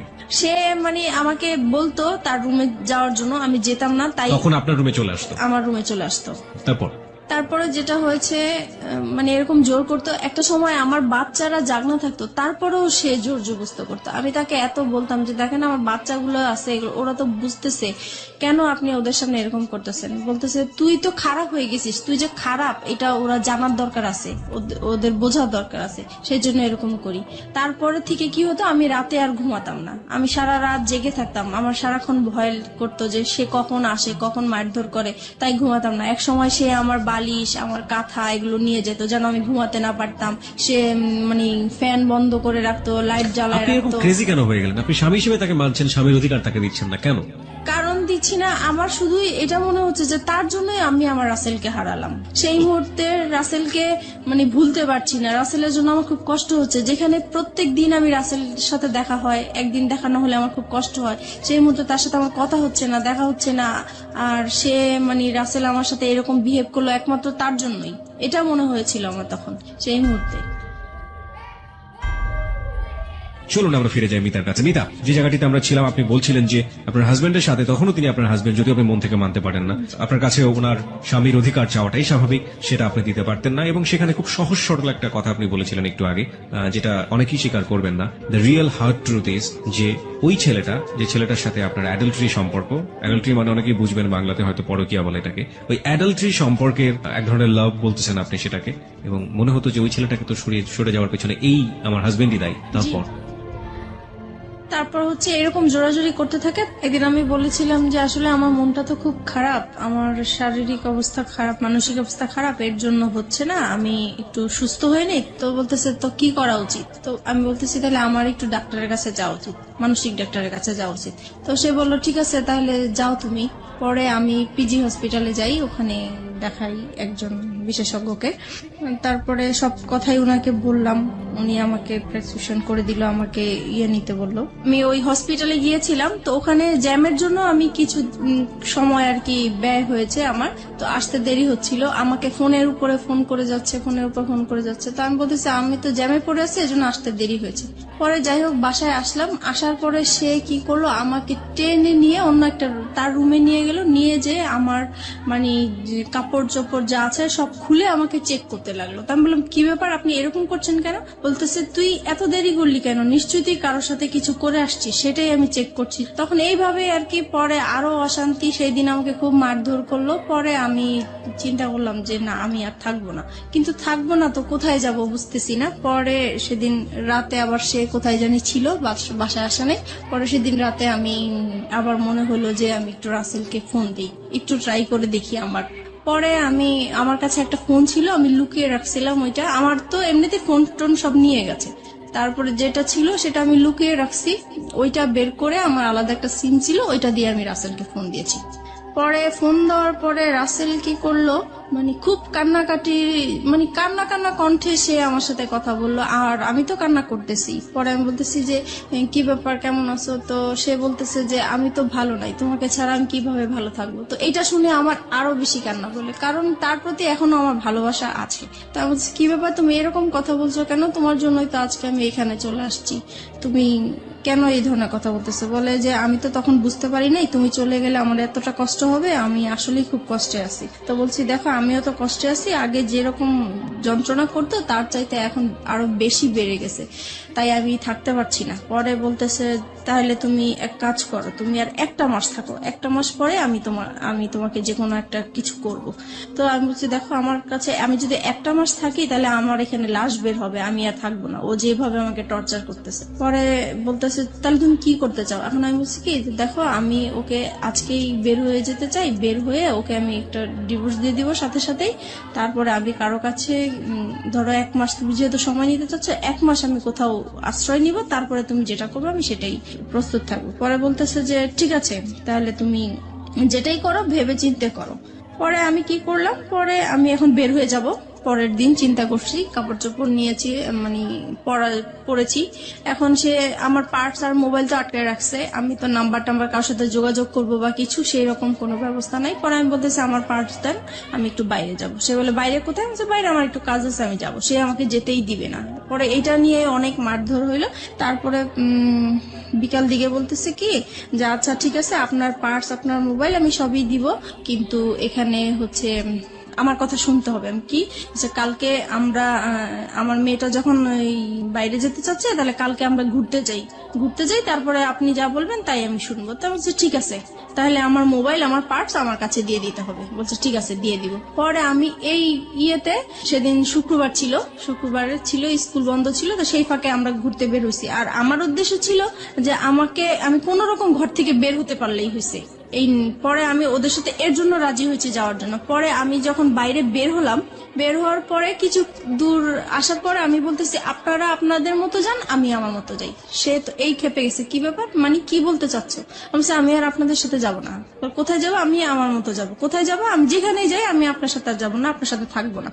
এই বলার পরে সে রাস্তা, তো তখন জুমাবার ছিল, শুক্রবার, সবাই নামাজ পড়ে আসতেছে। এই সময় আমাকে রাস্তার মধ্যে অনেক মারধর করলো। আর রাস্তার মানুষ নামাজ পড়ে যাচ্ছে, সবাইকে আমি এত কান্নাকাটি করে বললাম যে আমাকে একটু হেল্প করেন, কেউ আমার দিকে সাহায্যের হাত বাড়িয়ে দিল না। সবাই শুধু বললো যে আপনারা স্বামী স্ত্রী ঝগড়া করছেন, বাসায় যে করেন, এটা বাহিরে নিয়ে আসেন না, মানুষ খারাপ বলছে। কিন্তু আমি যে বাসায় কতটা অত্যাচার হচ্ছি সেটা তো মানুষ বুঝতেছে না। আমি বলার চেষ্টা করতেছি, কেউ আমাকে হেল্প করতে চাচ্ছে না। যাই হোক, তারপরে পরে আমি বললাম যে ঠিক আছে, আমি আসলে যাচ্ছি আমার অ্যাডভোকেটের কাছে, আমাকে যেতে দেন। পরে সে বলল যে ঠিক আছে আমিও যাবো। তো চলেন যাই। পরে রাজি হলো, পরে রিক্সা নিল, আমরা রিক্সার মধ্যে উঠলাম। পরে রাস্তায় যে সার্জন থাকে, আমি হঠাৎ করে সার্জনকে দেখে রিক্সা থেকে নেমে গেলাম। পরে আমি সার্জনকে বললাম যে আপনি আমাকে একটু হেল্প করতে পারেন? তো বললো কি বিষয়? আমার হাজবেন্ড ওয়াইফের একটু ঝগড়া চলছে, আমি আসলে ওর সংসার করতে চাচ্ছি না, কিন্তু আমাকে ঘর থেকে বের হতে দিচ্ছে না, আমাকে ডিভোর্সও দিতে দিচ্ছে না। পরে বলছে যে এটা তো আসলে ফ্যামিলি সমস্যা, এটা তো আমরা কিছু করতে পারি না। আমি বলছি না, আমি আসলে ওর সাথে কোনো মতেই যাবো না, আপনি যে কোনো আমাকে একটা হেল্প করেন। পরে ওনারা সেটা রামপুরা থানার এরিয়াতে, তখন সে থানায় ফোন দিয়েছে। পরে থানা থেকে গাড়ি আসছে, পরে আমাকে নিয়ে গেছে থানায়। পরে থানায় যাওয়ার পরে আমার বাচ্চারাও আমার সাথে ছিল। যখন থানায় গিয়েছি তখন ওই পুলিশরা জিজ্ঞেস করতেছে কি ব্যাপার, আপনার সমস্যা কি? তারপর আমি সবকিছু খুলে বললাম। এখানে একটা জিনিস আমি মিস করে গেছি, যেদিন বৃহস্পতিবার দিন রাতে সে যখন আমার সাথে রাতে এসছিল জন্য, তখন আর কি আমি দেখে সে পরে আমার রুম থেকে চলে গেছে। চলে যাওয়ার কিছুক্ষণ পরে যখন আমি ঘুমায় পড়ছি, তখন সে কি করছে, ওই যে মশলা বাটে পাটা পুতা যেটা বলা হয়, ওইটা নিয়ে আসছে, আমার মাথায় বাড়ি দিয়ে আমাকে মেরে ফেলবে। পুতা দিয়ে মেরে ফেলতে চাইছিল, সেটা আমার মেয়ের জন্য আমি বেঁচে গেছি। তারপরে শুক্রবারে আমি ডিসাইড করলাম যে এখানে আর আমি থাকবো না, যেহেতু আমার জীবনের ঝুঁকি হয়ে যাচ্ছে। তারপর সেই ঘটনাগুলোই আমি থানাতে বললাম। তারপরে উনারা বলল যে আমরা শিওর আপনারা আর 1 মাস 2 মাস পরে আবার মিলে যাবেন। আমি এরকম কেস অনেক দেখেছি, কিন্তু আপনারা উনার নামে মামলা করা বা জিডি করা এটা ঠিক হবে না, আপনারা মিলে যান। ওনারা অনেক বোঝাচ্ছে আমাকে মিলে যাওয়ার জন্য, কিন্তু জায়গা থেকে এটা পারফেক্ট। হ্যাঁ, তারপরে উনারা জিডি লিখবেও না, না আমরা লিখবো না। পরে যাই হোক অনেক কিছু বললাম আমি, তারপরে জিডিটা লিখলো। লেখার পরে আমাকে বলতেছে যে আপনি এখন কোথায় যাবেন? আমি এখন আমার একটা দুঃসম্পর্কে বোন আছে, ওনার বাড়িতে যাব, ওখান থেকে যেয়ে আমি তাকে ডিভোর্স দিব। বলছি যে ঠিক আছে, আপনি যখন থাকবেন না তাহলে তো আর জোর করার কিছু নেই, আপনি চলে যান। আমি বলছি যে দেখেন, আমি এখন যদি চলে যাই, সে আমার পিছে পিছে যাবে, রাস্তায় একটা সিন ক্রিয়েট করবে, আপনারা আমি যাওয়া পর্যন্ত ওনাকে আটকে রাখেন। তো বলছে ঠিক আছে আমরা করতেছি। পরে ওকে আটকে রাখছে, আমি চলে আসছি আমার একটা দুঃসম্পর্কের বোনের বাসায় চলে আসছি। আসার পরে ওদের কাছ থেকে 2-3 দিন শুক্রবার শনিবার সরকারি অফিস বন্ধ থাকে, আদালত বন্ধ থাকে, তাই আমি ওকে ডিভোর্স দিতে পারি নাই। রবিবারে আমি ওকে ডিভোর্স দিয়ে দিয়েছি। ওকে। তারপর ডিভোর্স দেওয়ার পরে আমি রাসেলকে জানিয়েছি যে দেখো আমি ওকে ডিভোর্স দিয়েছি, আমি চলে আসছি। পরে বলছে ঠিক আছে, তাহলে তুমি এখন কি করতে চাও? তুমি যদি এখন ঢাকায় থাকো তাহলে তো তোমাকে ধরে নিয়ে আবার, আর ডিভোর্সের বিষয়টা আমাকে উকিল বলেছে যে 3 মাসের মধ্যে যদি আপনাদের আবার মিল হয়ে যায় তাহলে এই ডিভোর্সটা ক্যান্সেল হয়ে যাবে, আর 3 মাসের পরে যদি কিছু হয় তাহলে ডিভোর্সটা সম্পূর্ণ হবে। তাই এখন চিন্তা করতেছি যে 3 মাস আমাকে অন্তত ওর কাছ থেকে দূরে থাকতে হবে, কি করা যায় এখন। পরে আমি রাসেলকে বললাম যে দেখো, আমি তো আমার এরকম আপন মার সাথে একবার দেখা করেছিলাম, সে বলেছে যে কোনো সময় যদি আমার কাছে আসতে চাও, তুমি একটা অ্যাড্রেস দিয়েছিল, সেই অ্যাড্রেসটা আমার মনে আছে, আমি কি ওইখানে যাবো? তো বলছে ঠিক আছে যাও, আর তোমার মার সাথেও দেখা করে আসো, ভালোই হবে বিষয়টা। তো আমার মার বাড়ি আর দাদা বাড়ি কাছাকাছি ছিল, কিন্তু দাদা বাড়ি আমি যাই নাই, কারণ হচ্ছে যে আমার প্রত্যেকটা কাগজপত্রের মধ্যে আমার দাদা বাড়ির অ্যাড্রেস ছিল। সে আমার হাজবেন্ড ভালো করেই জানে যে ওই অ্যাড্রেস অ্যাড্রেসটা। আমার চিন্তা ছিল ওখানে গেলে আমাকে খুঁজে বের করে ফেলবে, এরকম কিছু মনে হয়েছিল আমার কাছে। সেজন্য আমি আমার দাদা বাড়ি যাইনি, আমার নানা বাড়িটা খুঁজে বের করছি। খুঁজে বের করার পরে গিয়েছি ওখানে। সবাই আমাকে প্রায় অনেক বছর পরে আমাকে দেখেছে, সবাই ছোট দেখেছে, কেউ চিনতেও পারে নাই। যাই হোক, পরিচয় দেওয়ার পরে সবাই খুব কান্নাকাটি করলো, এত বছর পরে তোমাকে দেখলাম, আমরা আশাও করি নাই। ওখানে ছিলাম, ভালোই ছিলাম কিছুদিন। হঠাৎ করে সে আমাকে মানে কিভাবে জানি জানতে পারলো আমি ওখানে আছি। তারপরে সে আমার নানা বাড়িতে আমাকে খুঁজতে গেল। মানে আপনার হাজবেন্ডের নাম কি ছিল? আমার হাজবেন্ডের নাম জামান ছিল। জামান, মানে জামানই খোঁজটা পেল, রাইট? ওকে, তারপরে সে আমার মামা বাড়ি গেল। যাওয়ার পরে ওখানে যে, আর গ্রাম সাইডটা হচ্ছে এরকম যে মেয়েরা স্বামী ছেড়ে অন্য কোথাও চলে যাবে, এটা খুবই একটা খারাপ চোখে দেখে এবং বাতাসের আগে কথা ছড়ায়। জি, right. So we know the situation. Ultimately কি হলো? আলটিমেটলি সে ওখানে যে আমার মামাকে বলল যে আমি অন্য একটা ছেলে হাত ধরে চলে আসছি, এই সেই পুরো ডিটেল কাহিনী যেটা বললো, দ্য রিয়েল স্টোরিটাই বলেছে সে ওখানে। তার ফরে গিয়েছে ব্যাপারটা, কারণ পৃথিবীর কেউ এটা বিলিভ করবে না, এবং মেয়েটার যে আসলে কোনো কারণ থাকতে পারে ওখানে যাওয়ার, সেটাও সে কেউ মানতে চাইবে না, যেমন ভাবে মানতে চাচ্ছে না ফেসবুকের অসংখ্য শ্রোতা। ওই তো গ্রামে সবাই আর কি আমাকে খারাপই বলছে। তারপরে আমার মামা শুধু একটাই বললো যে দেখো, তুমি যদি কোনো না কোনো ভাবে অশান্তি যদি নাই করে থাকো, তাহলে সে এত বছর পরে 2টা বাচ্চা ফেলে কেন বের হবে? বুঝলাম তার অপরাধ আছে। আচ্ছা যাই হোক, তুমি যদি তোমার মা বাবাকে এখানে আমাদের কাছে নিয়ে আসতে পারো আর আমাদের কাছে সরি বলবা, আর এরকম কখনোই এরকম কিছু হবে না, যদি বলো তাহলে আমি তোমার কাছে উঠাই দিব। The big point and the question is, শান্তির জন্য সে রাসেলের হাত ধরেছে। শান্তি কি সে শেষ পর্যন্ত পেয়েছে? আমরা অনুষ্ঠানের শেষের দিকে চলে আসছি ধীরে ধীরে। ওকে ফাইন, আমি রাসেলের প্রসঙ্গে স্ট্রিক্ট থাকতে চাই। রাসেলকে আপনি তো ডিভোর্স দিয়ে দিলেন, তারপরে কি আপনি বললেন যে এবার আমাদের বিয়ে করা উচিত? রাসেলকে হ্যাঁ বলেছি, তো সে বলেছে, কি বলে? তখন বলেছে যে 3 মাস পার না হলে তো করতে পারবে না। ফাইন, 3 মাস পরে কি হলো? তারপরে হচ্ছে পরে বলতেছি দেখো আমার তো কিছু সমস্যা আছে, লোন আছে, এখন আমি লোনগুলা শোধ করতে হবে, তাছাড়া ফ্যামিলিতে এখন আমি খুব বিপর্যয় অবস্থায় আছি, এখন আমি বিয়েটা করতে পারবো না, আরো কিছু পরে করব তোমাকে। সেটা কতদিন পরে? সেটা বলতেছে সেটা 6 মাস হতে পারে, 1 বছর হতে পারে। পুরোপুরি অনিশ্চয়তা। জি। ততদিনে কি আপনার ছেলে মেয়েগুলো কি আপনার কাছে থাকে নাকি আপনার জামানের কাছে? জামানের কাছেই থাকে। 3 মাস পরে, মানে ডিভোর্স হয়ে যাওয়ার 3 মাস পরে, আলটিমেটলি যখন ডিভোর্সটা অ্যাক্টিভ হয়ে গেল, তাই তো? তখন আপনি কি করছিলেন?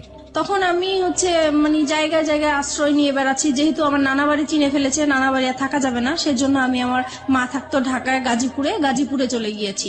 তারপরে গাজীপুরে যাওয়ার পরে ওখানেও সে বের করে ফেলেছে। আর ওখানে একটা ইতিহাস হয়েছে, যেটা হচ্ছে যে আমার মার যে দ্বিতীয় হাজবেন্ড, ওনার সাথে আমার এক্স হাজবেন্ডের আর কি একটা ভালো সম্পর্ক হয়ে গেছে। আর আমার হাজবেন্ড হচ্ছে তাকে টাকার লোভ দেখিয়েছে যে আপনি যদি ওকে আমার হাতে তুলে দিতে পারেন তাহলে আপনাকে টাকা দিব। আপনার হাতে তুলে, মানে ওর হাতে তুলে দিলে লাভটা কি হবে? কি করতে চায় আপনার সঙ্গে? আমার সাথে মানে সে সংসার করবে। এখনো সে সংসার করবে? এখনো সে সংসার করবে, মানে ডিভোর্স হয়ে যাওয়ার পরও সে সংসার করবে। কেন করবে সেটা আমি জানি। সে সবাইকে কস দেখায় যে 2টা বাচ্চার জন্য হলেও আমি তাকে নিতে চাই, সে যত কিছুই করুক না কেন, আমি 2টা বাচ্চার জন্য হলেও সংসার করতে চাই। পরে উনি এরকম আর কি। আর তারপরে এই যখন ওনাকে টাকার লোকটা দেখিয়েছে, তারপর থেকে ওই লোকটা আমাকে সবসময় জ্বালাতন করতো, বলতো চলে যাও, তুমি থাকতে পারবে না আমার বাসায়, এই সেই অনেক যন্ত্রণা করতো। পরে একটা সময় আমার আর ওইখানে থাকা হতো না, আমি খুব কষ্ট পেতাম। পরে আমি চিন্তা করলাম যে আমি এখন কোথায় যাব, সবকিছুই তো হারিয়ে ফেললাম, কার কাছে এখন যে আশ্রয় নিতে পারি। তখন আমার মাথায় একটা জিনিস আসলো যে আমি এখন পর্যন্ত আমার বাবার কাছে যাইনি, আমার বাবার আশ্রয়টা বাকি আছে, আমি সেখানে যাব। পরে আমি বাবাকে খুঁজে বের করলাম, পরে বাবার কাছে আমি আশ্রয় নিলাম। বাবার কাছে আশ্রয় নেওয়ার পরে সে আবার ওই একইভাবে মানে টের পেয়ে গেল আমি বাবার কাছে আছি। তারপরে হচ্ছে সে আমার সাথে ওইখানে আসছে, আমার বাবার কাছে আসছে, এসে আমার বাবাকে বিশ্রী ভাষায় গালাগালি করলো, আমাকে গালাগালি করলো, করার পরে আমাকে থ্রেট দিল যে মেরে ফেলবে, আমার বাবা সহ মেরে ফেলবে, এই সেই। পরে আমি আবার জিডি করতে গেলাম ওর নামে, যেহেতু আমাকে থ্রেট দিচ্ছে আমি এখন ওর নামে জিডি করব। পরে আমি রামপুরা থানায় আবার গেলাম, যাওয়ার পরে বলতেছে যে আপনি এখন যে এরিয়ায় আছেন ওই থানায় যেয়ে বলবেন, এখন আর আমাদের কোনো কাজ নেই। তারপরে আমি এখন যে এরিয়া আছি ওই থানায় গেলাম, ওই থানায় যাওয়ার পরে সে আর কি আমাকে জিডিটা লিখলো। তারপরে বলতেছে যে এবার আচ্ছা আমরা তো জিডি লিখছি, আমাকে চা খাওয়ার জন্য পয়সাটা দেন, কিছু পয়সা দেন। পরে বলতেছি যে দেখেন আমার কাছে তো কোনো পয়সা নাই, আমার অবস্থা খুবই খারাপ। তো বলতেছে আপনাকে দেখে তো মনে হয় না যে আপনার কাছে পয়সা নাই, দেখেন পুলিশ ঘুষ চাচ্ছে। জি। তো আমি বলতেছি দেখেন সত্যিই আমার কাছে পয়সা নাই। বলে পয়সা না থাকলে আপনি এত পাংপুং করে বেড়ান কেন? তো বলছে এটা তো আমার অভ্যাস হয়ে গেছে, এখন আমি যদি ভালো থাকতে চাই এখন আমি কিভাবে খারাপ থাকবো, ইচ্ছা করে কিভাবে খারাপ থাকবো, বলা অত কিছু বুঝি না, আমাদের চা খাওয়ার জন্য পয়সা দিতেই হবে। তো আমি পরে পার্সটা ওনাকে দেখিয়ে দিলাম যে দেখেন এই যে আমার সত্যি আমার কাছে টাকা নেই। পরে যাই হোক উনি কোন রকমের জিডিটা লিখে আমার কাছে একটা পেপারস দিল, দিয়ে পরে বললো যে এবার আপনি যান। পরে বলতেছে আচ্ছা আরেকটা, পরে লাস্টের দিকে ডেকে বলতেছে আপনার হাজবেন্ড আপনাকে কোথায় এরকম করছে, রাস্তায় হয়রানি করেছে? তা বলছে এটা এয়ারপোর্ট এলাকায় করেছে। বলতেছে তাহলে আপনি এক কাজ করেন, আপনি এয়ারপোর্টে একটা জিটি করেন ওনার নামে। পরে আমি কি করলাম, আমি সাথে সাথে আবার এয়ারপোর্ট থানায় গেলাম। তো এয়ারপোর্ট থানায় গিয়েছি, পরে বলেছি সব বিষয়টা। পরে বলছে তাহলে তো আপনি ওখানে জিডি করেছেন, এখানে জিডি তো বারবার তো জিডি হয় না। তা বলছে উনারাই পাঠাইছে, আমি এখন কি করবো? পরে দেখি আপনার জিডি পেপারটা দেখি, তো ওই এসআইটা পেপারটা দেখে বলতেছে আপনার তো জিডি কমপ্লিট হয়নি। আমাকে কেন? বলছে না এটা তো থানার সিল থাকবে এবং আপনার এইটা কে হ্যান্ডেল করবে সেই অফিসারের নাম থাকবে, কিন্তু এখানে তো কিছুই নেই। বলে আসলে আমার কাছে উনি টাকা চেয়েছিল তো আমি দিতে পারিনি, হয়তো বা এটা হয়েছে। পরে উনি আবার ওই থানায় ফোন দিল, তারপর ওনাদেরকে বললো কেন আপনারা এই কাজটা করলেন, তাড়াতাড়ি ওনার কাজটা কমপ্লিট করেন। পরে আমাকে আবার পাঠালো। পরে ওখানে বড় কর্মকর্তা যে ছিল সে আমাকে সরি টরি বলে তারপরে আমার কাজটা কমপ্লিট করে দিল, জিডি করে দিল। এইভাবেই পরে আমি আসছি, পরে শুনতে পারছে যে তার নামে আমি জিডি করছি। সে আবার আমার হাজবেন্ড, এক্স হাজবেন্ড, উনি এসে আবার আমাকে ভয় দেখাল, হ্যাঁ জিডি করেছিস তো কি হয়েছে, আমি তোকে রাস্তায় খুন করে ফেলবো, অ্যাক্সিডেন্ট করাই দিব, এটা করবো সেটা করবো, আমার তোর থানার জিডি করছে, আমার কিছুই হবে না, কোনো যায় আসবে না। সে ভয় দেখাচ্ছে আমাকে, আমি যেন জিডিটা উঠাই নেই। তো আমি বলছি যে না কখনোই আমি জিডি উঠাবো না, আমি জিডি করেছি কেন উঠানোর জন্য উঠাবো না। তারপরে এইভাবেই হচ্ছে আমি ওখানে ওদেরকে সময় দিচ্ছি কাজের জন্য। এইভাবেই পরে একটা সময় আমি কাজ পাই, আমি আলাদা বাসা নেই, এখন বাসা যাব।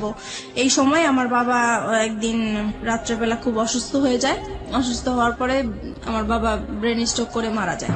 তখন আমি খুবই অসহায় হয়ে গেছি। এখন আমি একা একটা মেয়ে মানুষ, আমার বাবা মারা গেছেন, এখন আমি আমার বাবাকে নিয়ে কি করব, কিভাবে বাড়িতে যাব, কি করব? তখন আমি যে আমাকে কাজ দিয়েছে আমি তাকে ফোন দিয়েছি। ফোন দেওয়ার পরে বলতেছি, তা উনি বলতেছে ঠিক আছে আমি এক্ষুনি আসছি। পরে আসার পর উনি ডক্টর নিয়ে আসলেন, পরে দেখলো যে হ্যাঁ সত্যি মারা গিয়েছেন।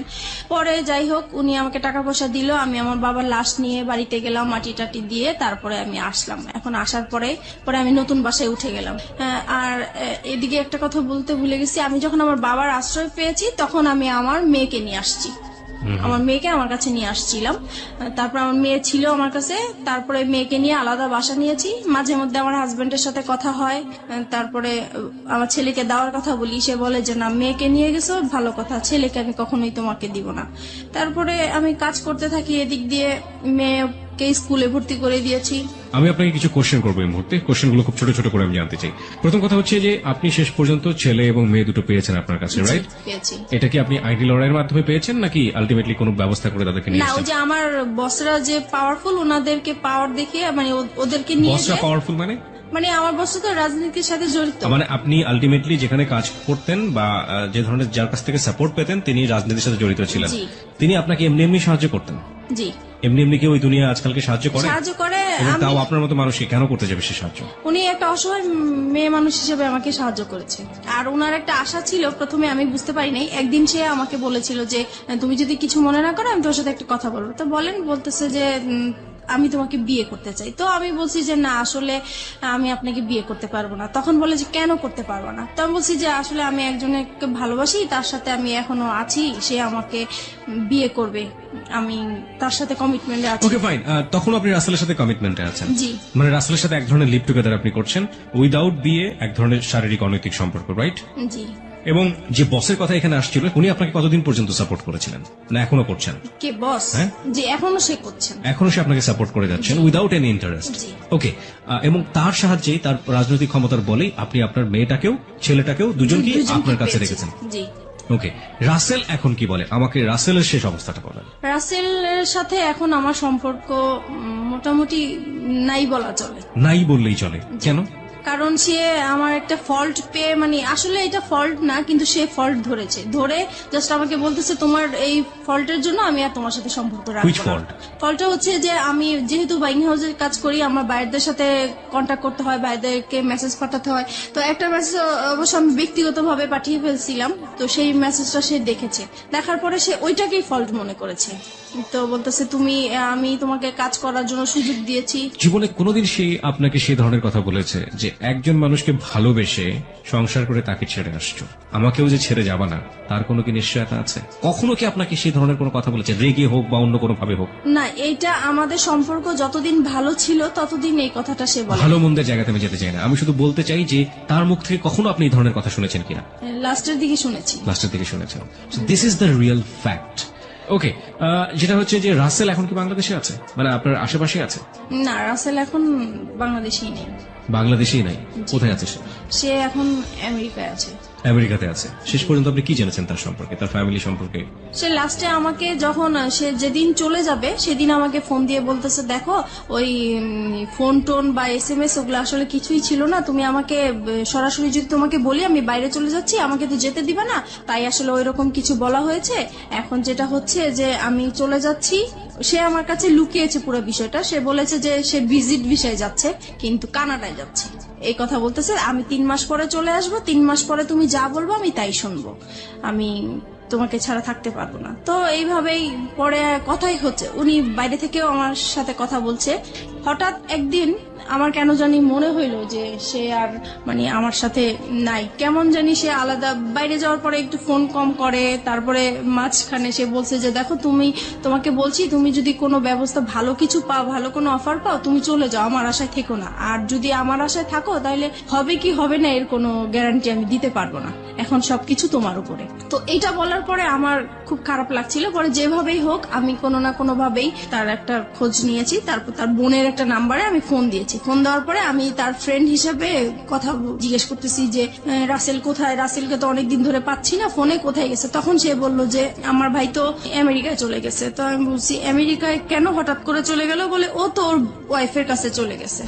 তখন আমি শর্ট হয়ে গেছি কথাটা শুনে।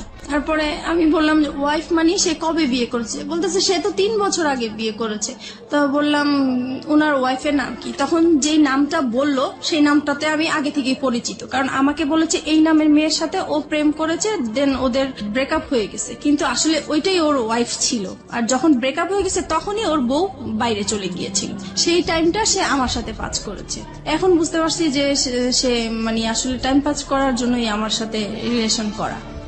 এত বড় ভুল একজন মানুষ কখন করতে পারে? মানে আমি ঠিক জানি না, ভালোবাসলেই বোঝা সম্ভব না।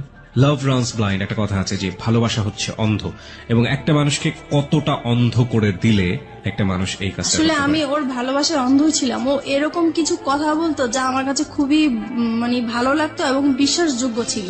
আর যেহেতু ওকে আমি বারবার বলেছি আমি এই সমস্যাগুলো আমার হাজবেন্ডের কাছ থেকে পেয়েছি, দেন ও আমাকে মানে সবসময় ফ্রিডম দিত, সবকিছু আমি যা বলতাম তা মেনে নিত See, সবকিছু। this is the fact. এখন আপনি তো বুঝতে পারছেন যে কেন মেনে নিত। জি, কারণ তার ওয়াইফ ছিল, এটা তার জন্য একটা বোনাস ছিল। কিন্তু আমি রূঢ় কখনো ভাষায় যদি বুঝতে বলে দিই। পারিনি, কারণ সে রাতের পর রাত আমার সাথে কথা বলেছে, সে সারাদিন কথা বলেছে, ইভেন কি প্রত্যেক দিন আমরা দেখা করেছি আমার বাসায় এসেছে। আমি কখনো বুঝতেই পারি নাই যে সে ম্যারিড পার্সন হতে পারে। রাইট, ম্যারিড পার্সন না হলেও আপনার জন্য এটা একটা ভুল ছিল। সে আপনাকে বিয়ে করেনি, এটা অবশ্যই। আপনাকে কমিটমেন্ট দিয়েছে, কমিটমেন্ট রাখেনি। This are all fault. Lastly কি অবস্থা বলেন তো আপনি আমাকে? লাস্ট যেটা হচ্ছে এখন সে মানে আমি যে জানতে পেরেছি তার বিষয়গুলো আমি তাকে জানতে দেই নাই, বুঝতে দেই নাই। আমি এখনো তার সাথে কথা বলে যাচ্ছি, এখন আপনি তাকে লাভ করেন? এখনো তাকে লাভ করি, এবং আমার মানে এখনো মনে হচ্ছে যে আমি তার জন্য সারা জীবন অপেক্ষা করে যাব, কেন? কারণ তাকে আমি অন্ধের মতো ভালোবাসি। এই জায়গাটায় যদি পাবলিক আপনাকে গালি দেয়, গালমন্দ করে, আমার কিচ্ছু বলার নেই। I will inspire them to be honest. But আপনি যে কারণে আজকে এখানে এসছেন, ভুলের জায়গাটাতে আপনার ভুলটা কোথায় ছিল সেই জায়গাটা আমি আপনাকে স্যালুট করি। এই ভুলের জায়গাটা আপনি একেবারে শেষ দিকে এসে আমাদেরকে আরেকবার স্মরণ করিয়ে দিন। আপনি কি মনে করেন আপনার ভুলটা কোথায় ছিল, অপরাধটা কোথায় ছিল? আমার অপরাধটা ছিল যে আমার সংসারেই থাকা উচিত ছিল, যত অশান্তি হোক আমি যদি একটু স্যাক্রিফাইস করতাম আমার সংসারটা টিকে যেত। আর দ্বিতীয় ভুল করেছি যে আমি তাকে ভালোবেসেছি, আমার তাকে ভালোবাসা উচিত হয় নাই। আর যেহেতু সে সবকিছু আমার কাছে লুকিয়ে রেখেছে, তার পরিচয় না জেনে এরকম অপরিচিত একটা মানুষের সাথে সবকিছু করাটা আমার ঠিক হয়নি। আপনি কি পারবেন আপনার সন্তানদেরকে সঠিক উত্তর দিতে যে আপনি এগুলো কেন করেছেন? আজকে লাখো মানুষের কাছে আপনি জবাব দিচ্ছেন, আপনার সন্তান যদি কখনো আপনার সামনে দাঁড়ায় জিজ্ঞেস করে, আমি কখনোই কিছু বলতে পারবো না। That is the ultimate penalty of you. আর কিচ্ছু লাগবে না, that is the ultimate penalty. Because আমি ধরে নিচ্ছি আপনার হাজবেন্ড ভালো ছিল না, দেখুন কতগুলো সমাধান হতে পারতো। আপনার হাজবেন্ড খারাপ ছিল, আপনি তাকে ডিভোর্স করে দিতেন, হ্যাঁ, ডিভোর্স করে দিয়ে আপনি আলাদা থাকতে পারতেন, আপনি একটা লম্বা সময় নিতে পারতেন, দুজনের সেপারেশনে থাকতে পারতেন লম্বা সময়ের জন্য, ট্রাই করতেন যে আলটিমেটলি আপনি ফিল করেন কিনা থাকে। ইকোনমিক সাপোর্টের একটা জায়গার ব্যাপার ছিল, ফাইন, ইকোনমিক সাপোর্টের জায়গায় আপনি নিজে স্বাবলম্বী হওয়ার জন্য যথেষ্ট রসদ আপনার কাছে ছিল, আপনি কাজ জানেন, আপনি হাতের কাজ জানেন, আপনি সেগুলো নিয়ে কাজ করতে পারতেন, এবং এই কাজ করে বাংলাদেশে অনেক অনেক মেয়েরা আজকে স্বাবলম্বী, আপনি সেই জায়গাটা থেকে পারতেন, আপনি সেটাও করেননি। আপনি second time fall in love with someone, আপনি দুটো বাচ্চার মা হওয়ার পরেও, এবং সেই ফল ইন লাভটা ঠিক সেম ব্যাপার ছিল লাইক ইউর হাজব্যান্ড, যখন আপনি হাজব্যান্ডের সাথে ভালোবেসেছিলেন, still you are fall in love with that guy, যে মানুষটা আপনার সাথে এক ধরনের বড় হিপোক্রিসি করেছে। তাহলে আপনার প্রথম হাজব্যান্ডের ক্ষেত্রে অপরাধটা কোথায় ছিল? আমি তাকে কোনো অপরাধ দেখছি না। আপনার সেকেন্ড মানুষ যে, সে যদি বিয়ে করে এত বড় চিট করে একটা সংসার ভেঙে দিয়ে বিদেশে চলে যেতে পারে, তাহলে প্রথম হাজব্যান্ড তো তার তুলনায় অনেক ভালো মানুষ ছিল। আপনি তো তাকে কোনোদিন হাতে হাতে ধরেননি, ধরেছেন? জি ধরেননি, আপনি তাকে সন্দেহ করতেন, সে আপনার পাশে বসে থেকে পুরো একটা মেয়ের দিকে ফ্যাল ফ্যাল করে তাকিয়ে থাকতো, হ্যাঁ, এটুকুই আপনার কাছে লেগে, আপনি কোনোদিন তাকে হাতে নাতে ধরেননি, আপনাকে সে হাতে নাতে ধরেছে, তারপর আপনার সঙ্গে ঘর সংসার করতে চেয়েছে, সে অন্যায় করে অত্যাচার করুক, আপনার কাছে সে অধিকার চেয়েছে, স্বামীর অধিকার, আপনি পালিয়ে গেছেন, তারপর আপনাকে ওখান থেকে বারবার ধরে নিয়ে আসার চেষ্টা করছে দুটো সন্তানের জন্য, লাভ না করলেও দিস ইজ হার্ড ট্রুথ। কিন্তু আপনাকে এই মানুষটা কি দিয়েছে যে মানুষটাকে আপনি স্টিল লাভ করেন? সে তার কাছ থেকে তো কিছুই পাইনি, কিন্তু আমি এটাই বলবো যে তার সাথে আমি সময় কাটাতে আমার ভালো লাগতো। Is that all thing for life? This is very funny. By the way, আপনার জন্য কিছুই বলার নেই, শুধু একটা কথা বলার ছাড়া, সেটা হচ্ছে মিতা, যাই কিছু করেন না কেন আপনার সন্তানের ভবিষ্যৎ খুবই খুবই গুরুত্বপূর্ণ। আপনার একটা মেয়ে আছে এবং আপনার ছেলে আছে, এবং আপনার বেটার ফিউচার আপনার বেটার ইকোনমিক স্ট্যাটাসের উপর ডিপেন্ড করে, এবং আপনার যে লেখাপড়ার স্ট্যাটাস, সেখান থেকে আসলে খুব বেশি ভালো কিছু করা সম্ভব কিনা আমি জানি না, তবে অবশ্যই সেই দিনের জন্য আপনার প্রিপারেশন নেওয়াটা বেটার, যে যেদিন আপনার মেয়ে আপনার সামনে দাঁড়িয়ে বলবে যে আমার ভবিষ্যৎটা